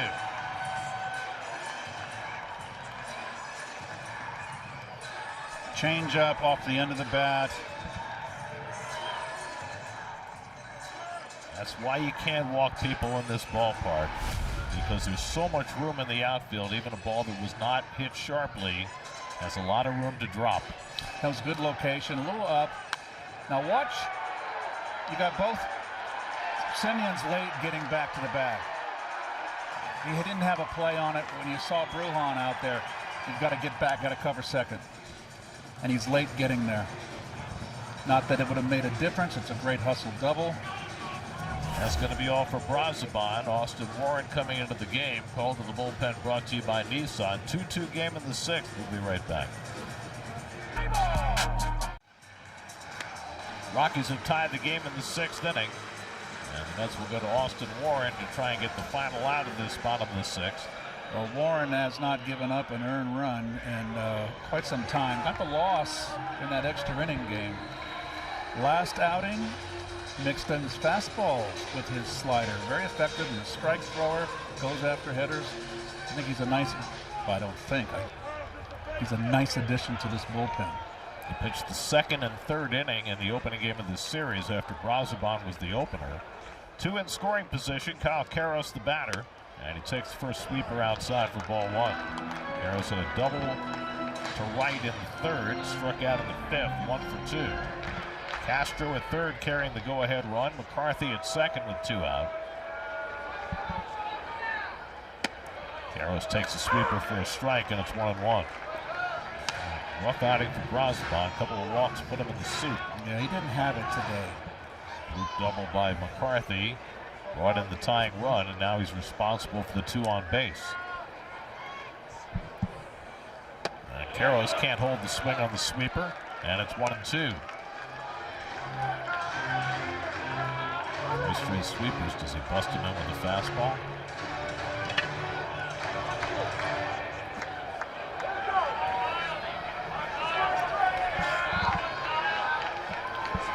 One-two coming. Stayed with the sweeper, and Alvarez backhands it to keep it from going to the backstop. 2-2.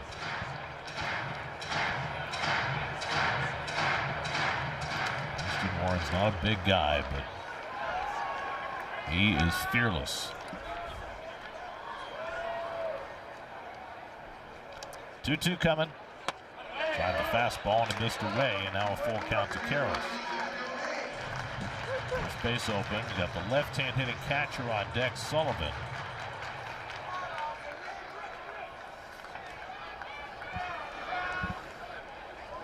Three-two from Warren. And he held the swing ball 4. And the bases are loaded. I thought he held up. First base umpire John Lipka said he did. And so Karros is on base for the second time.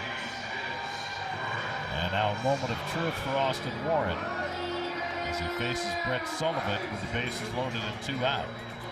Sullivan has flied out and struck out today, 0 for 2. Alvarez will pay another trip to the mound. Is that the last one the Mets have? I think it might be. 3 trips to the mound in this inning. And they just went to 0 on the MVR. Non-visits remaining. So the Mets cannot visit the mound anymore in this game. We're only in the 6th inning. Let's see how you'd run out of mound visits in this ballpark. Yes. Now, is a mound visit considered only the catcher? Can a corner infielder or any that still considered? Counts. That still counts? Yep. Then I've been in Pitcher trouble. coach. Oh, well, you lived at the mound. Sullivan bounces the first one foul, 0-1. Castro at third, McCarthy at second, Karros at first. Warren using the full windup with the bases loaded.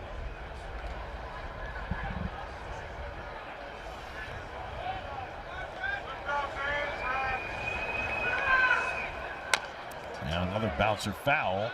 2 straight sweepers, and he fouled them both off, and now it's 0-2. Yeah, Warren's motion is very similar to Christian Scott's. Yeah.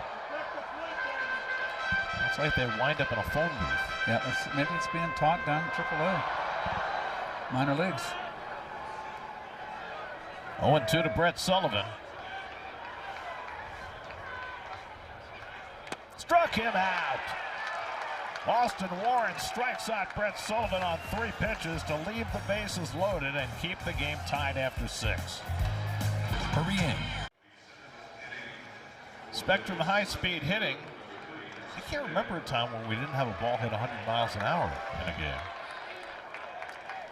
Well, close. Well, it's a 2-2 game as we go to the 7th. Carson Benj will come up for the first time after coming in for defense and takes a fastball strike from Juan Mejia. Benj having a terrific series, 3 for 7 in the 2 games with a double and a home run, and nosing his average up over 200 for the first time since March. Did he get to 200? It's a 202 now.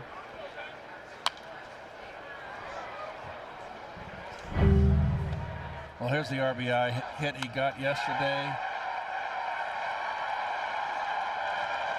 More than 2 runs in the 4th inning.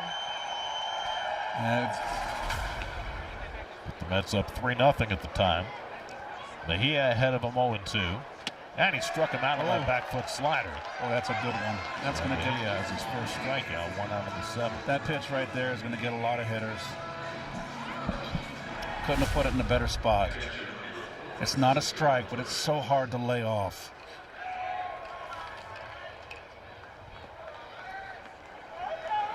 So 1 out and nobody on. Now Francisco Alvarez, who dumped a single down the right field line his last time up. And he takes fastball away at 100 miles an hour. Ball 1. And Sullivan, the catcher, challenging the call. And it stays a ball, and the Rockies are now out of challenges. So Sullivan has challenged 2 calls today, and lost them both. I would take away that privilege if I was managing.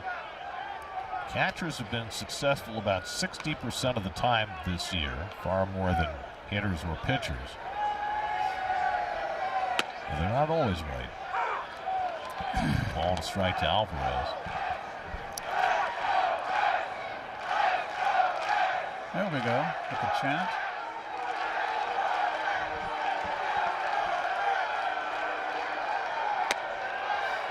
And that one caught the outside corner at the knees, and it's 1-2.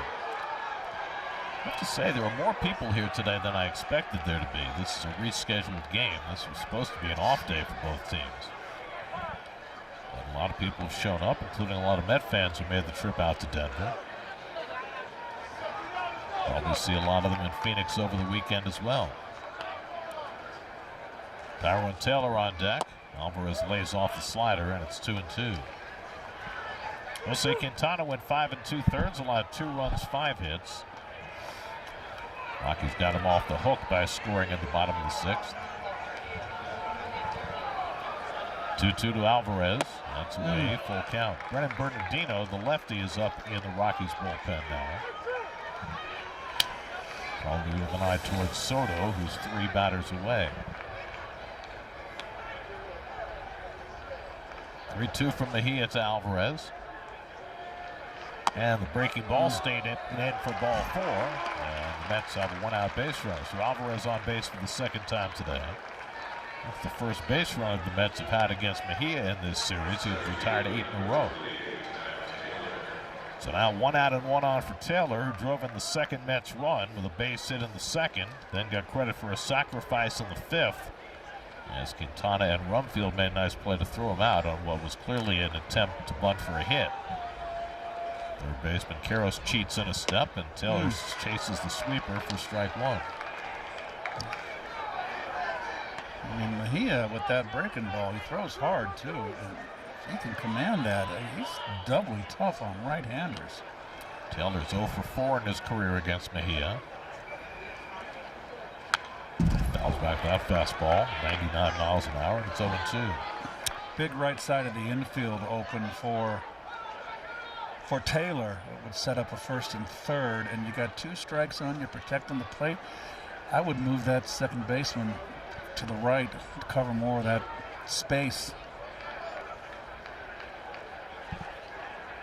And Taylor goes down swinging. 3 pitches, and Mejia strikes out Taylor, his 2nd strikeout. He's got a good arm, man. He can rush it up there.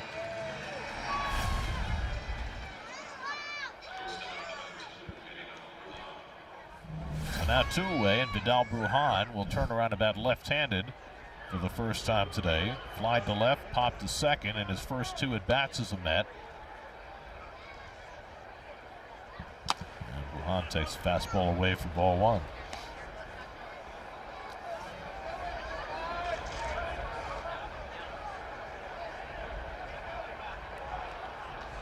Brujan as a switch hitter for his career, 205 right-handed, 184 left-handed. That slider stays outside. It's 2-0. Juan Soto would be next, and they've got the lefty ready in the bullpen for him if Brujan keeps the inning going. Alvarez at first with 2 down.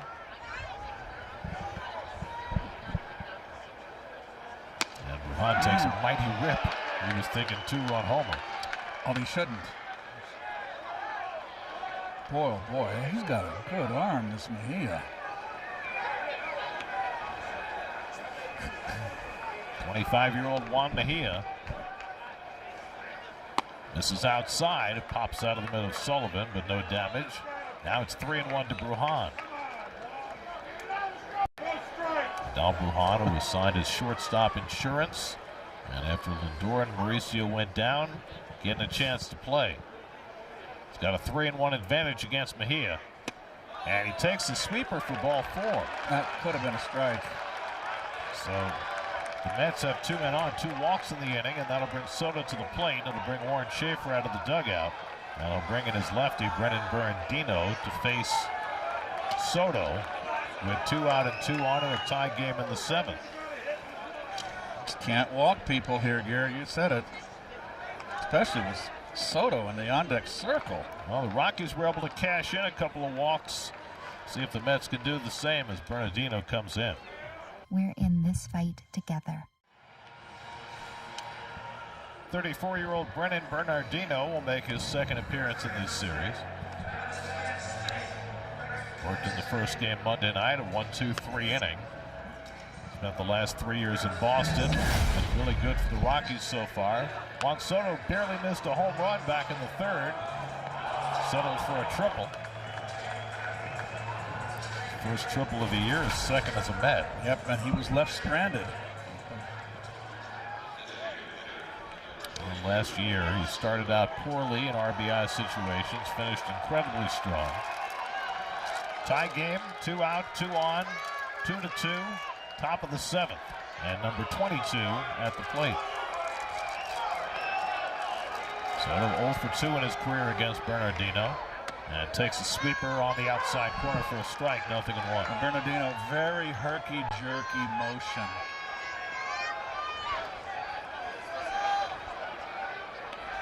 Alvarez at 2nd, Brujan at 1st with 2 down. And Soto cranks one in the air to right field. Over toward the line comes Johnston, and that ball will go out of play.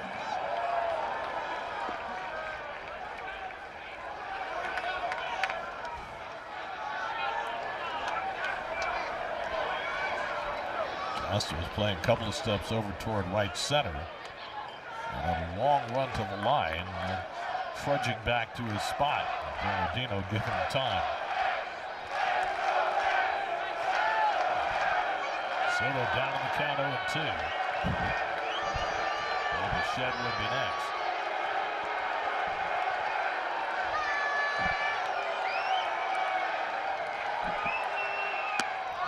Watches the fastball outside, 1-2. Well, Mejia worked an inning, walked 2, struck out 2. And trusting Bernardino to try and get his inherited runners stranded. Breaking ball popped up behind 2nd, and the shortstop Castro's got it, and that retires the side. So Bernardino gets his man. 7th inning stretch time, still tied at 2. Some of the Met fans have made their way to Denver for this series. Mets trying to sweep the series, but they're locked in a 2-2 duel as we go to the bottom of the 7th. Austin Warren, who got the final out of the 6th, striking out Brett Sullivan with the bases loaded, will face the top of the Rockies batting order in the bottom of the 7th. Last night's game had 15 runs and 28 hits. Today, 4 runs and 9 hits. Sun is shining. Edward Julian leads off. He's got 0 for 2 and a walk today. Moniak and Freeman to follow against Warren. The 3rd Met pitcher of the day. And he backdoors that sweeper for a strike, 0-1. Christian Scott went 4 2/3, allowed a run on 3 hits, struck out 6. Huáscar Brazoban charged with a run in 1 inning of work. Julian asked for time. Got something in his eye. Kicked up.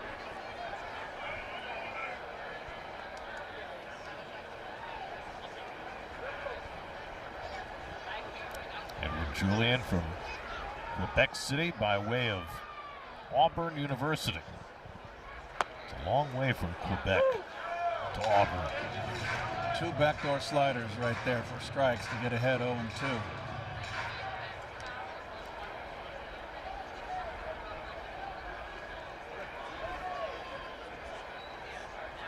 And Julian tops this one back to Warren, who makes the play. 1 out. Warren's an athlete. He's quick. He's very agile. You know, when I saw him in spring training, we were talking about, you know, his baseball heritage. His dad was his coach, and he was an infielder. I said, well, you're kind of built like an infielder. Did you ever play the infield? And he said, never. I was always a pitcher. And he's not a big guy, 6'1", 170. Very small, especially for a right-hand pitcher. There's Mickey Moniak. And the fastball misses away. Alvarez is going to challenge the call. Mets are down to their final challenge. Rockies already out of challenges. It's going to be close. Can go either way. We'll find out. And it does not go Alvarez's way. Now both teams are out of challenges.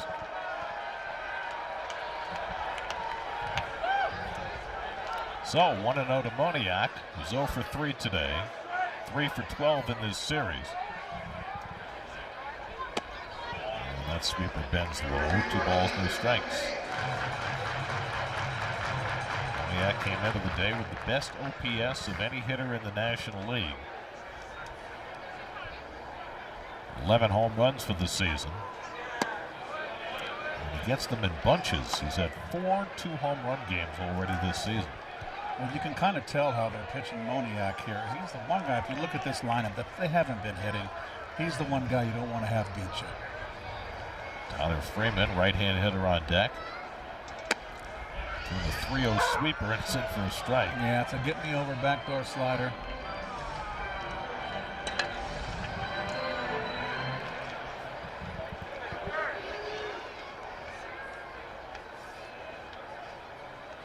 And Moniak cranks one deep, right down the line. It's hooking, and it goes foul. He had home run distance for the second time today.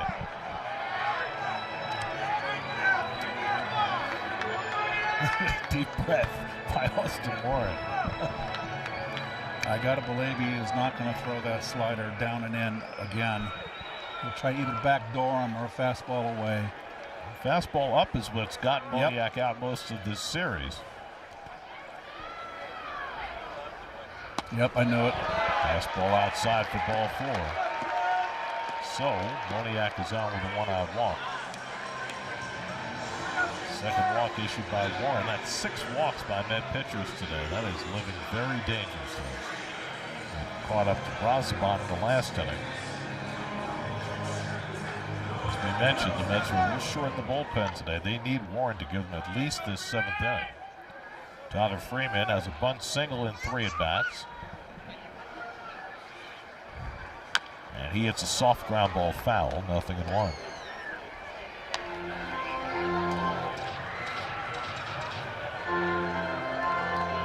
Moniak at first. He's got good speed. He doesn't steal a lot of bases. Only 1 attempt this year.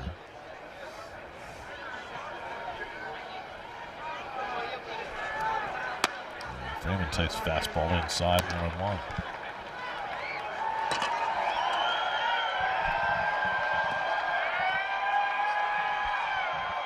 The Rockies bullpen, Antonio Senzatella is up, while the Mets bullpen remains quiet. 1-1 to Freeman. Hits it on the ground, a double play ball to Brujan. Simeon with the turn from the 6-4-3 double play, side retired. Austin Warren gets the ground ball he needs to keep this game tied. They are, and Christian Scott couldn't get through the 5th again, Gare, but I think another encouraging outing from him. All right, we will see you guys coming up on the post-game show. Here, Keith. We go into the 8th inning. Mets and Rockies all tied at 2. Antonio Senzatella, who didn't have much luck as a starter for the Rockies, has found a home in the bullpen. Boy, 10 outings, sparkling ERA. Bo Bichette first man up against him. Vientos and Slater to follow. And Bo attacks the first fastball and fouls it off. Well, Senzatella was a guy who threw 94 as a starter. He throws 97 as a reliever. It's his 10th year with the Rockies. Made 23 starts last year and an ERA over 6.5. But he has been a rejuvenated pitcher as a starter. Grounded to short, backhanded by Castro. Sets and fires to get Bichette, 1 away. Well, it also gives them, because he's a former starter, it gives them a guy that can go deep and you can be your long reliever. He's worked 22 in the 3rd innings in his 10 outings. So averaged over 2 innings per outing.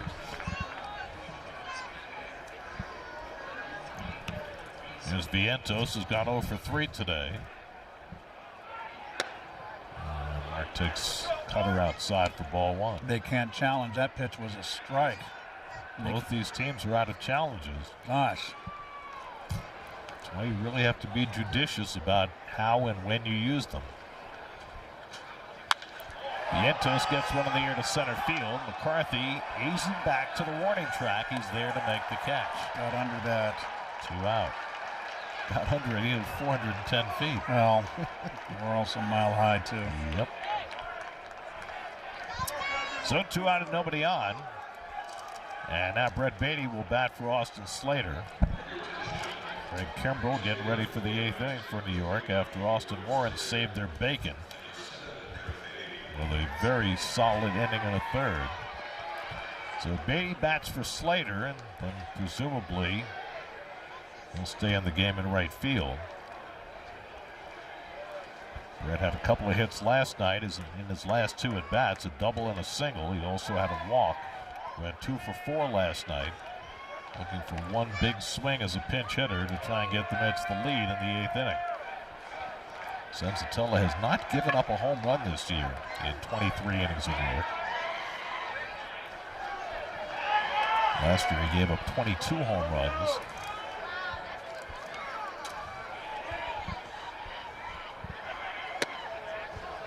Beatty takes that cutter inside for ball 1. Brett is 1 for 4 in his career against Senzatella. He first came up with the Rockies in 2017.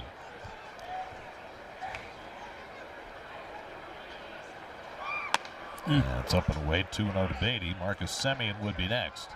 The Mets 2 runs, 5 hits. The Rockies 2 runs and 4 hits. We're in the 8th.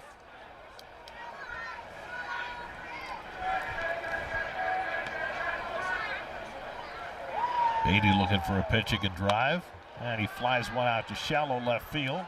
Angling in his Moniak, and that retires the side. Mets go 1-2-3 in the top of the 8th. Still 2-2. Craig Kimbrell has turned in 3 straight scoreless outings, trying to keep this game tied in the 8th. Kimbrell has still got good stuff. Knows how to pitch. Where, you know, when his heyday, he was just a thrower. I mean, just throw it right by people. Brett Beatty stays in the game in right field after pinch hitting. TJ Rumfield leads off for the Rockies as we go to the bottom of the 8th. Kimbrell, the 4th Met pitcher of the day. And Rumfield takes fastball inside for ball 1. Rumfield walked and scored in the 6th inning when the Rockies tied this game. Mets at one time had a 2-0 lead. Rockies with single runs in the 4th and 6th to get even.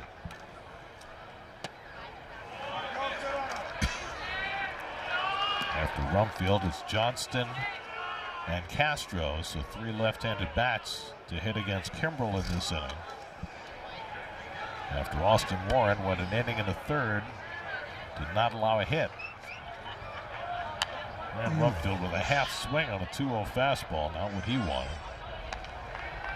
It was ball 3 he wanted to lay off.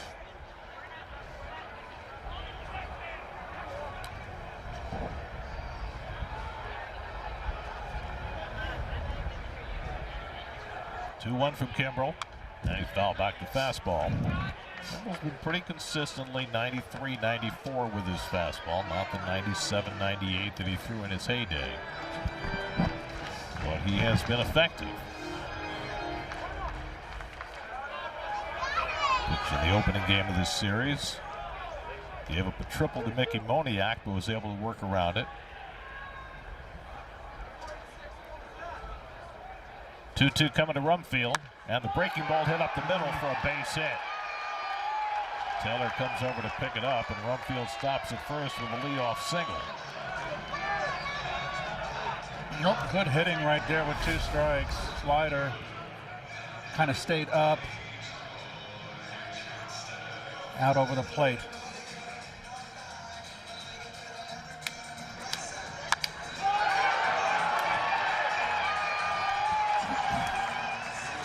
Now we'll get a pinch runner. Brenton Doyle runs for Rumfield at first base, carrying the go-ahead run. as Troy Johnston steps in.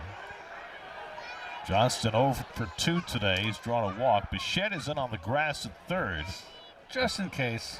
Johnston, one of the top hitters in the league for average. He's hitting .324 coming into the day. There he goes. There goes Doyle. First pitch, and it's lined into right field. A hit-and-run base hit.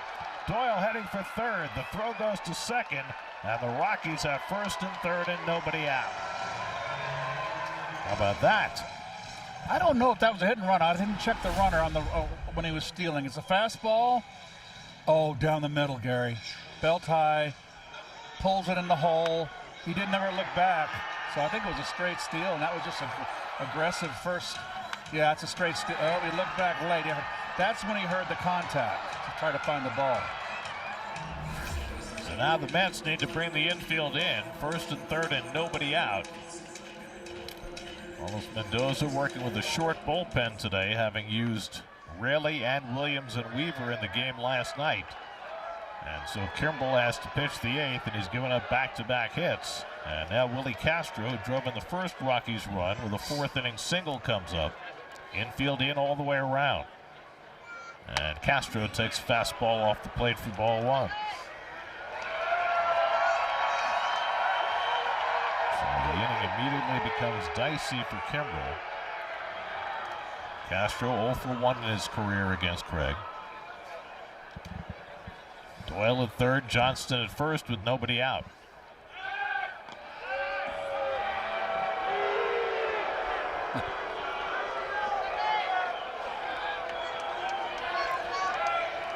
Rockies now have 6 hits in the game. Got the first 3 off Christian Scott, who gave up a run, 1 against Brazoban, who gave up a run, and now 2 against Kimbrel. And Castro swings and misses at a fastball, and it's 1-1.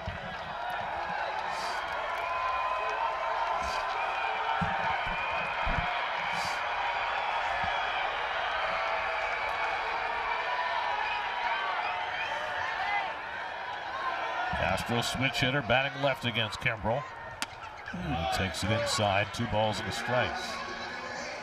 Castro's been a little better hitter from the right side this year, but his only home run this season came as a left-hand batter.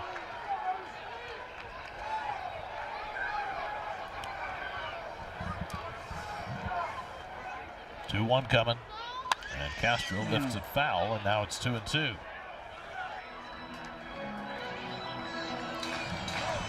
Kimbrel needs a strikeout, but even if he gets it, you're going to have to play the infield in, because the next man up is McCarthy, who would be a tough guy to double up.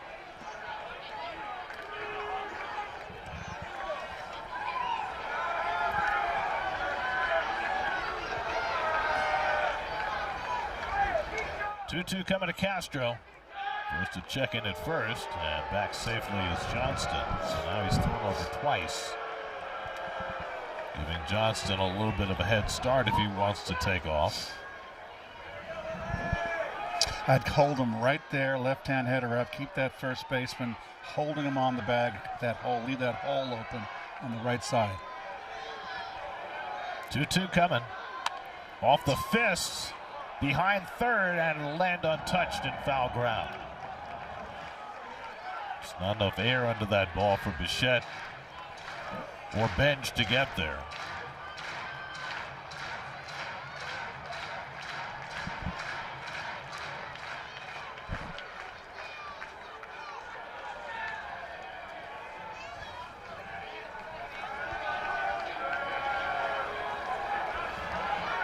Again, the 2-2 coming to Castro. And a half swing. Did he go? He did not. Agreed. Third base umpire Derek Thomas says no swing, and now it's 3-2. Now will they run the runner? I would not. You don't want to run yourself out. Strike him out, throw him out.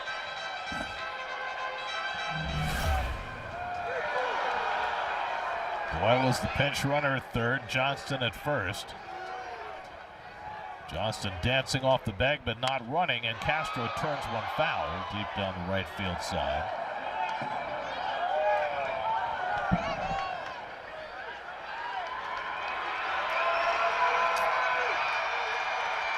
And they're working hard, just trying to get an out here in the bottom of the 8th.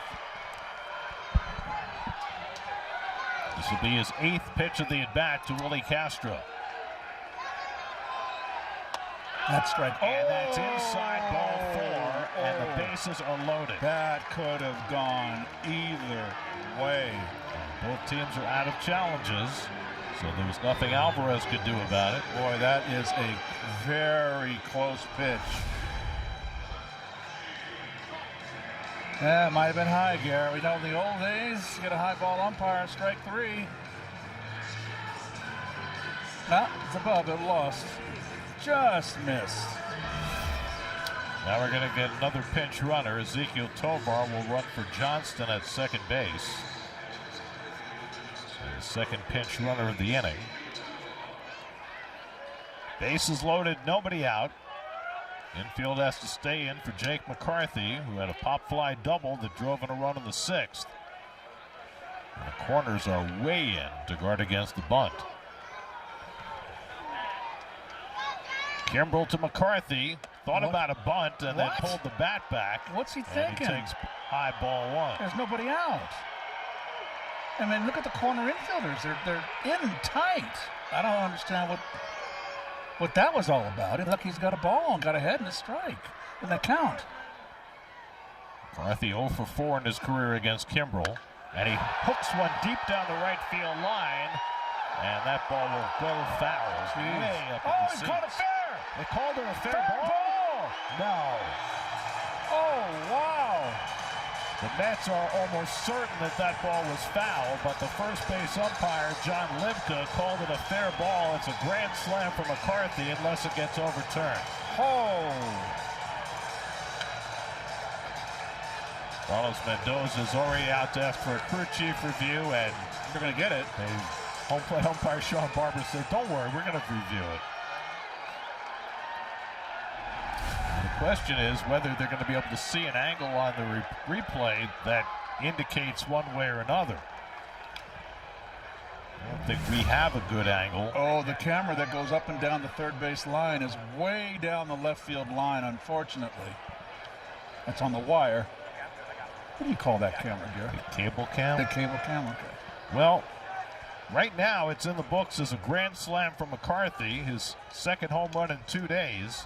And a 6-2 Rockies lead, and unless they have evidence to overturn it, it's going to stay that way. Let's take a look.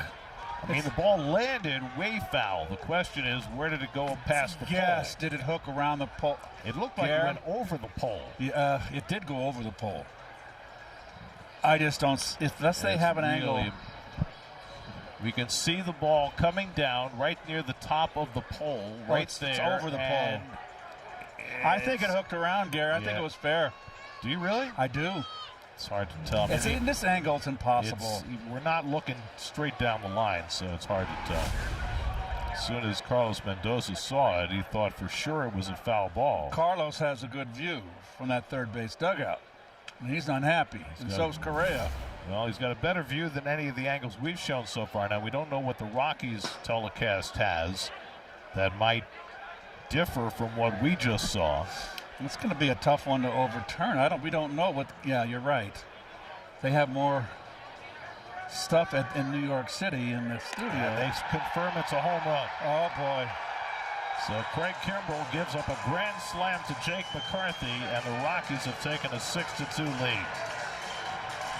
I got to think McCarthy was, Kimbrel was struggling throwing strikes. Fell behind 1-0, and I think he was looking middle in, and he got it. Fastball, oh boy, down and in. You see where Alvarez was set up away. It came across with his glove, so it was a mistake.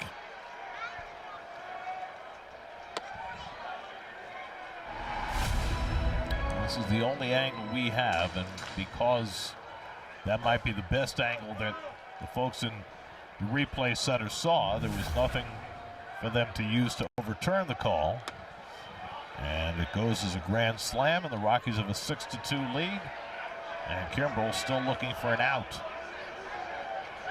Jake McCarthy went into yesterday's game without a home run. He homered against Tobias Myers yesterday. Hits a grand slam today against Kimbrel. came into this series with 7 runs batted in, and he's driven in 7 runs the last 2 days.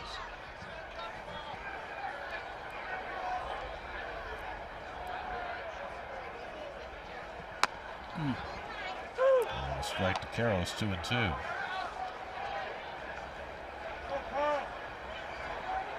For Kimbrel, that's the first home run he's given up as a Met, and it's a big one. Sean Manaea gets up in the Mets bullpen. It's called strike 3, and Karros is out, and that's the first out in the bottom of the 8th. Well, looking ahead to the 9th inning, the Mets will have Semien, Benj, and Alvarez due up against Antonio Senzatella. There's nobody throwing in the Rockies bullpen, so Senzatella, who worked a 1-2-3-8, is going to stay on for the 9th. There's Brett Sullivan, who's gone 0 for 3 today. Very disappointing outing for Kimbrel.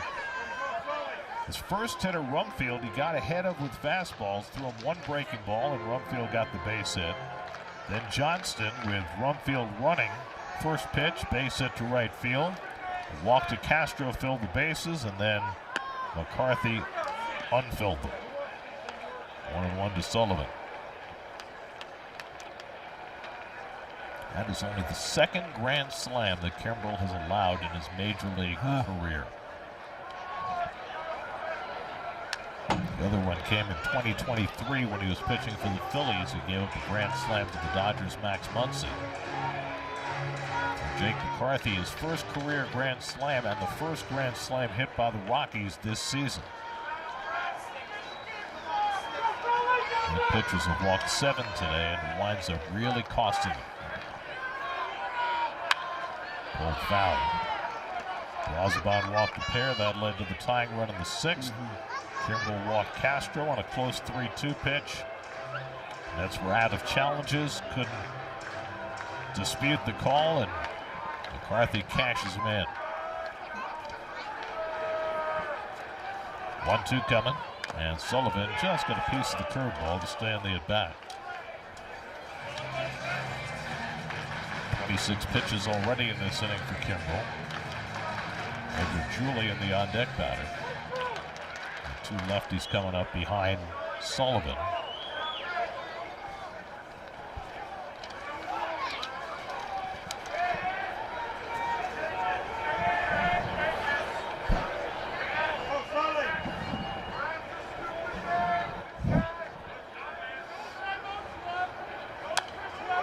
Sullivan fouls back another fastball.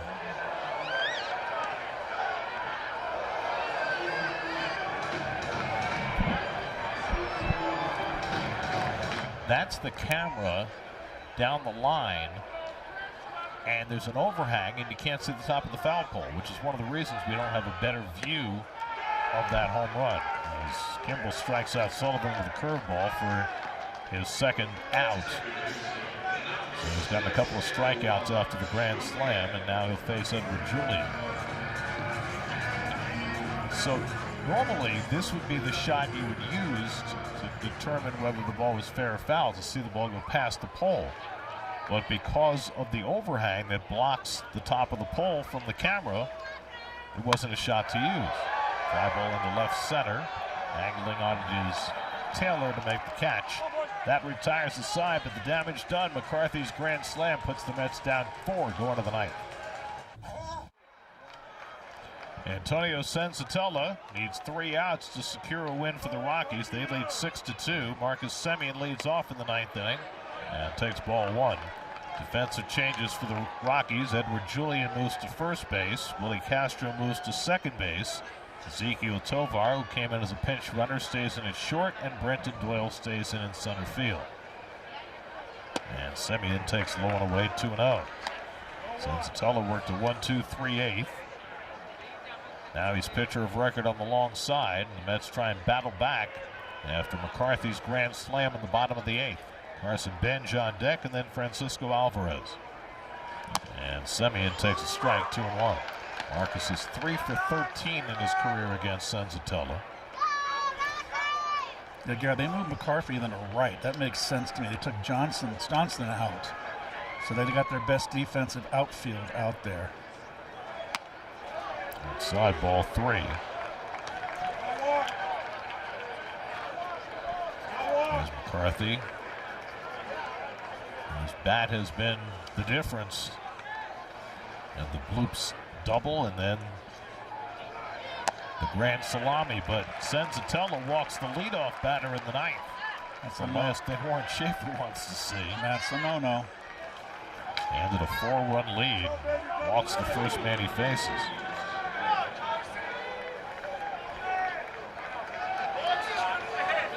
So now Carson Benj up for the second time. Benj struck out after coming in the game for defense. Let's need base runners, trying to keep this line moving and give themselves a chance in the ninth. And Benj takes it high, and Senzatella having trouble throwing strikes now. Spent a long time in the dugout with the Rockies batting in that bottom of the 8th. And his control appears to have eluded him in the interim. And Sullivan, the catcher, is going to trudge out to the mound to try and help out his pitcher. There's nobody up in the Rockies bullpen, but that's about to change. They have trusted Senzatella to work multiple innings this year, and hoping he can finish the game, but Jaden Hill's going to get up and start to loosen just in case.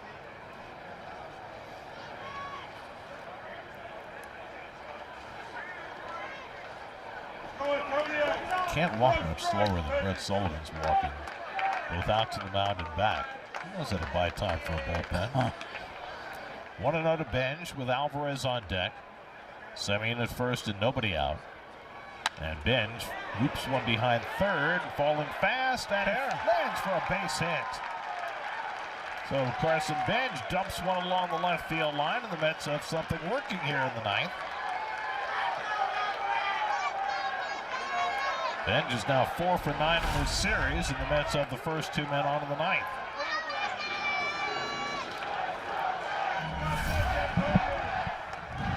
And now Alvarez, who's been on base twice in this game, looped a single to right in the 5th, walked in the 7th.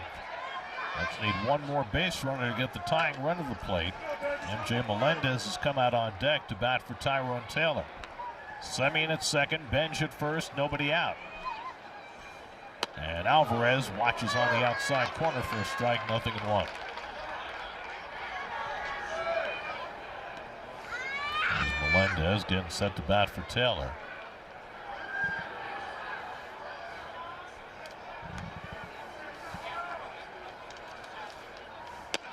And that cutter just missed away. Gosh, where was that pitch?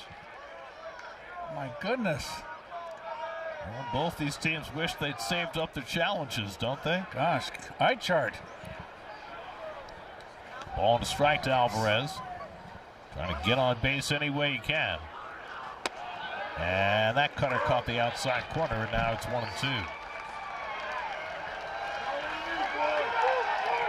That's came from 3 runs down to beat the Angels on Friday. They have not come from 4 runs down to win a game yet this year. 1-2 from Senzatella. Now that's too high. 2 balls, 2 strikes.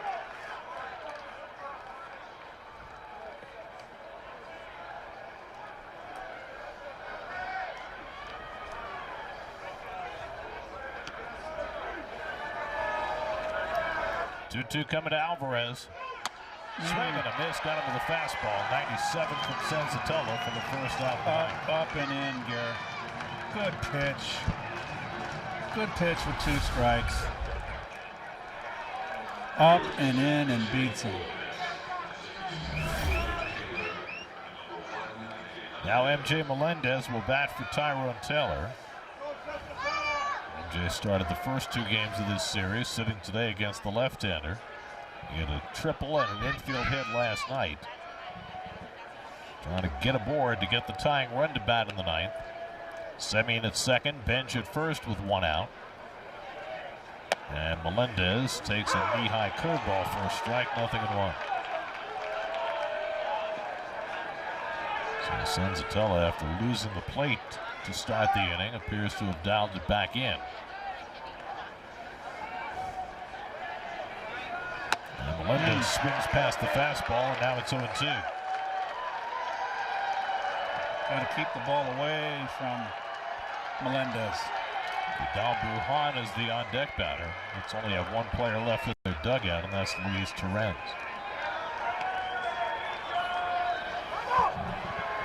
Melendez uses his timeout.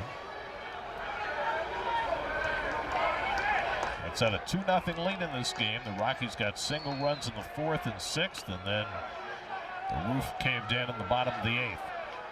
Now trying to fight their way back.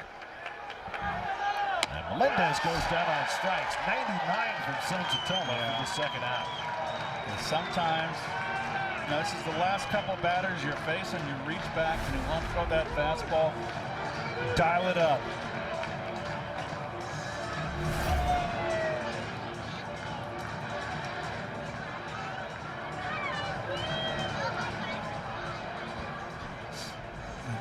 What is this visit about? He's saying Soto's in the on-deck circle. This is the man you want, and you have to be an infant not to understand that. Vidal Brujan trying to keep the line moving and give Soto an opportunity. If Brujan gets aboard, then Soto would come up as the tying run. Brujan, in his first game as a Met, was flied out, popped up, and walked. Got the start at shortstop today with Bichette starting at third. That's an unnecessary mound visit, in my opinion, Gary. He knows that he was in the on-deck circle. He just got his rhythm back. Let him pitch. 2 out and 2 on. And Brujan swings and pops one up behind second. And there is Tovar to grab it, and the Rockies take the final game of this series. The Mets' 3-game winning streak comes to an end as Jake McCarthy's 8th inning grand slam proves to be the difference. And the Rockies beat the Mets 6-2. Well, 4-2 now on this road trip as they move on to Phoenix. Play tomorrow night. Over the weekend, 3 games before they head home. The positive side of this game is, of course, Christian Scott, 4 2/3. 3 hits, no runs, 6 strikeouts. He looked impressive. Razabon just didn't quite have it today, and neither did Kimbrel. There's your game summary. Christian Scott, through 3 starts, has a 3.27 ERA. Greg Kimbrel, though, could not hold the fort. And the Mets fall 9 games under 500 as the Rockies win this one 6-2. New York Mets baseball on SNY is brought to you by your local tri-state area Audi dealers, by HSS, #1 in orthopedics and the official hospital of the New York Mets, by Bet365, where winning is everything, and by your local Honda dealers. Contact your local Honda dealer today. Final score, the Rockies 6, the Mets 2. Tomorrow night, the Mets are in Phoenix to take on the Diamondbacks. That game's on Pix 11. Nola McLean on the mound tomorrow night. First pitch at 9:40. Our coverage begins at 9 o'clock Eastern Time tomorrow night on Pix 11. Our next SNY game on Sunday, the final game of that series. Our coverage begins Sunday at 3:30 p.m. Now for Keith Hernandez and our entire SNY crew, I'm Gary Cohen in Denver. Time for Mercedes-Benz Post Game Live with